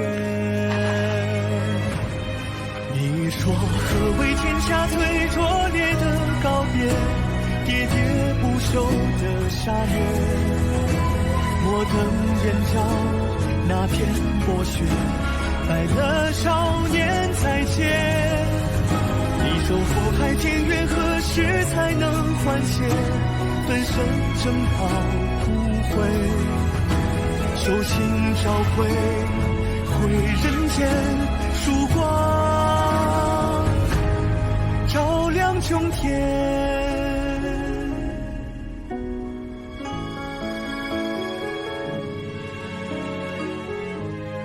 功过荣辱，飞燕成茧，世人各执一面，染指心血，招致罪孽，非心所愿为，大道西为，归真为戒。可有人敢将生死作废？但夕之间，心消魂灰，星火就此燎原。你说何为天下最拙劣的告别？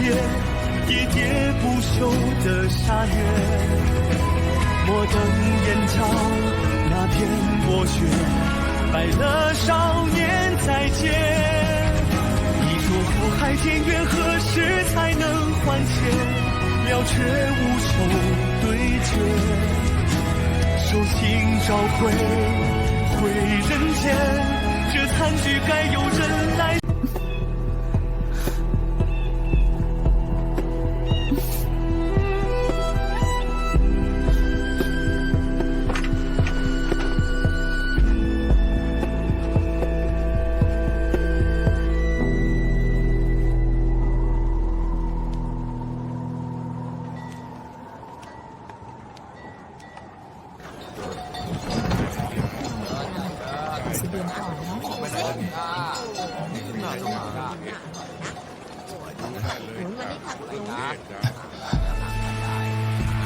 ว้าวมาเถอะพี่ลูกกินข้าวกัน พี่ลูกฮะพี่ลูกอาการบาดเจ็บรุนแรงขึ้นเหรอจริงสิข้ายังมียาบำรุงปราณ2 เม็ดน่ะกินสิจะได้มีแรง ไม่ต้องหรอกวันนี้วันอะไร วันนี้เหรอ15 เดือน 7ใช่แล้วเทศกาลจงหยวน อีกเดี๋ยวเจ้าออกประตูตะวันตก เดินไปทางใต้ ก็จะถึงโรงเตรียม เราจะกลับแล้วเหรอ เจ้ากลับคนเดียว ท่านเป็นคนจับข้ามานะ ตอนนี้ไล่ข้าเหรอข้าไม่ไปอ่ะ เต้าหู้เลือดแพ้หม้อดินมาแล้ว กินข้าวเถอะ ทั้งสองท่านเชิญเลยครับ พี่ลูกท่านต้องลองชิมนี่นะเต้าหู้เลือดแพะหม้อดินเป็นของขึ้นชื่อของเป่ยเซียงเมืองเฟิ่งหวงทำของอร่อยสุดๆใช้แต่เลือดแพะสดๆจริงสิแกไปดูสวนหลังร้านมา มีแต่ลูกแพะที่ยังไม่หย่านมเนื้อนุ่มมากเลยฮะ นี่ว่างนะจ๊ะนั่งได้จ้ะ เฮ้ยทำไมต้องไม่สุกเนี่ยเสียวเลือดแพะนี่ยังไม่สุกนะจะมาดูสิเสียว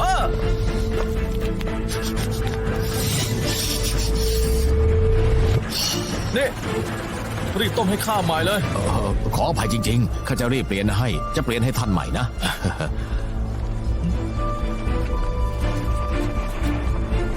ไปไหนแล้ว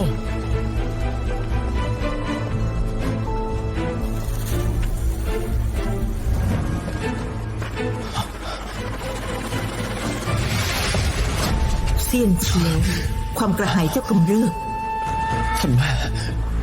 ฆ่าเขาซะจะได้ไมีทรมาน เจ้าฆ่าพวกเขาก็เหมือนพวกเขาฆ่าไก่หรือหมาตามใจชอบ แมวจับหนูคนกินเนื้อ นี่คือกฎธรรมชาติ และพวกเราเกิดมาเพื่อกินพวกเขา ลงมือสิดูดเลือดพวกเขาแล้วจะหลุดพ้น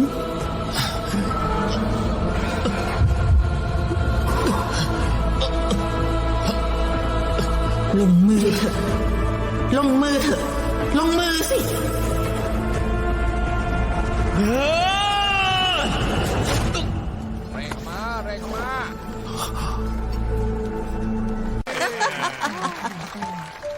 ยอดจริง วี่เหนียง นี่ไม่ใช่เหยาเหนียงนี่ ไม่ธรรมดานะ ทำไงดีอะ จะทำอะไรได้ ประมูลต่อสิ ได้ คุณชายดื่มเจ้าค่ะ ได้แม่นางไว้ครอบครองซะก่อนแหมอิจฉาที่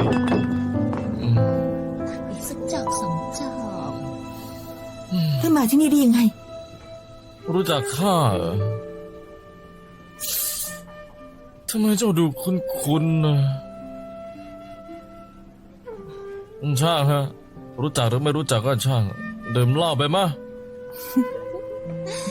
เจ้ามาเจ้าค่ะดื่มต่อ เจ้าค่ะ จ้า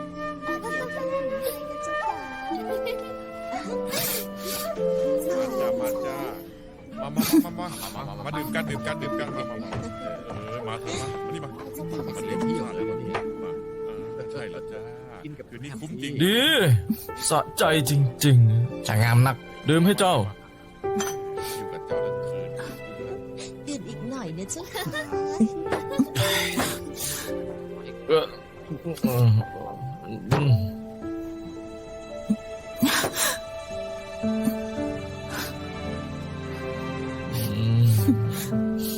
เข้าไปกินเข้าไปมา ไปวางที่โต๊ะนู้น อยู่กับเจ้าทั้งคืน ฮะเดี๋ยวเนียง มาดื่มเหล้าที่นี่ได้ไง ตามข้ามาเร็วใกล้จะขึ้นแสดงแล้ว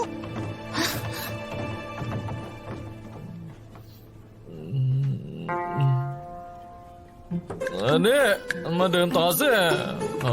อ้าวแล้วแม่นานที่ดื่มเป็นเพื่อนข้าเมื่อกี้ คุณชายจะดื่มอีกไหม ไม่ต้องละ คุณชายคงจะไม่เคยแม้แต่จับมือหญิงสาว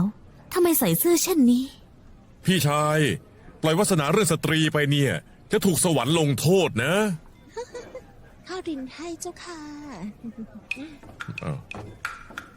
พี่ชายเดี๋ยวเหนียงที่ท่านหามาแล้ว ไม่บอกเร็วกว่านี้เล่า คนที่อยู่ที่นี่ล้วนมาเพื่อดูเหยาเหนียง พวกท่านร่ำรวยมีอำนาจอะข้าสู้ไม่ได้หรอก ไม่สู้ ให้พวกท่านประมูลไปก่อน ผลาญเงินไปบ้าง พี่ชาย อยู่ที่นี่ยังใช้กลยุทธ์อีกเหรอ เล่นสกปรกจริง จะเริ่มแล้ว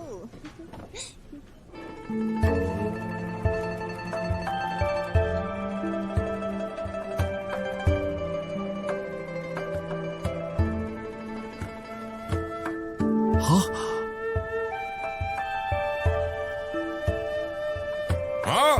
เหยาเหนียงทำไมไม่รำล่ะ ทำไมไม่รำล่ะ เอานั่นสิทำไมไม่รำเล่ารำสิ รำให้เหยาเหนียงรำสิรำเลย รำซะหน่อย คุณชาย เหยาเหนียง ไม่ต้องละ รำหน่อยสิ รำหน่อย รำสิปะโถ โอ้โหแต่งองค์ทรงเครื่องสวยเชียว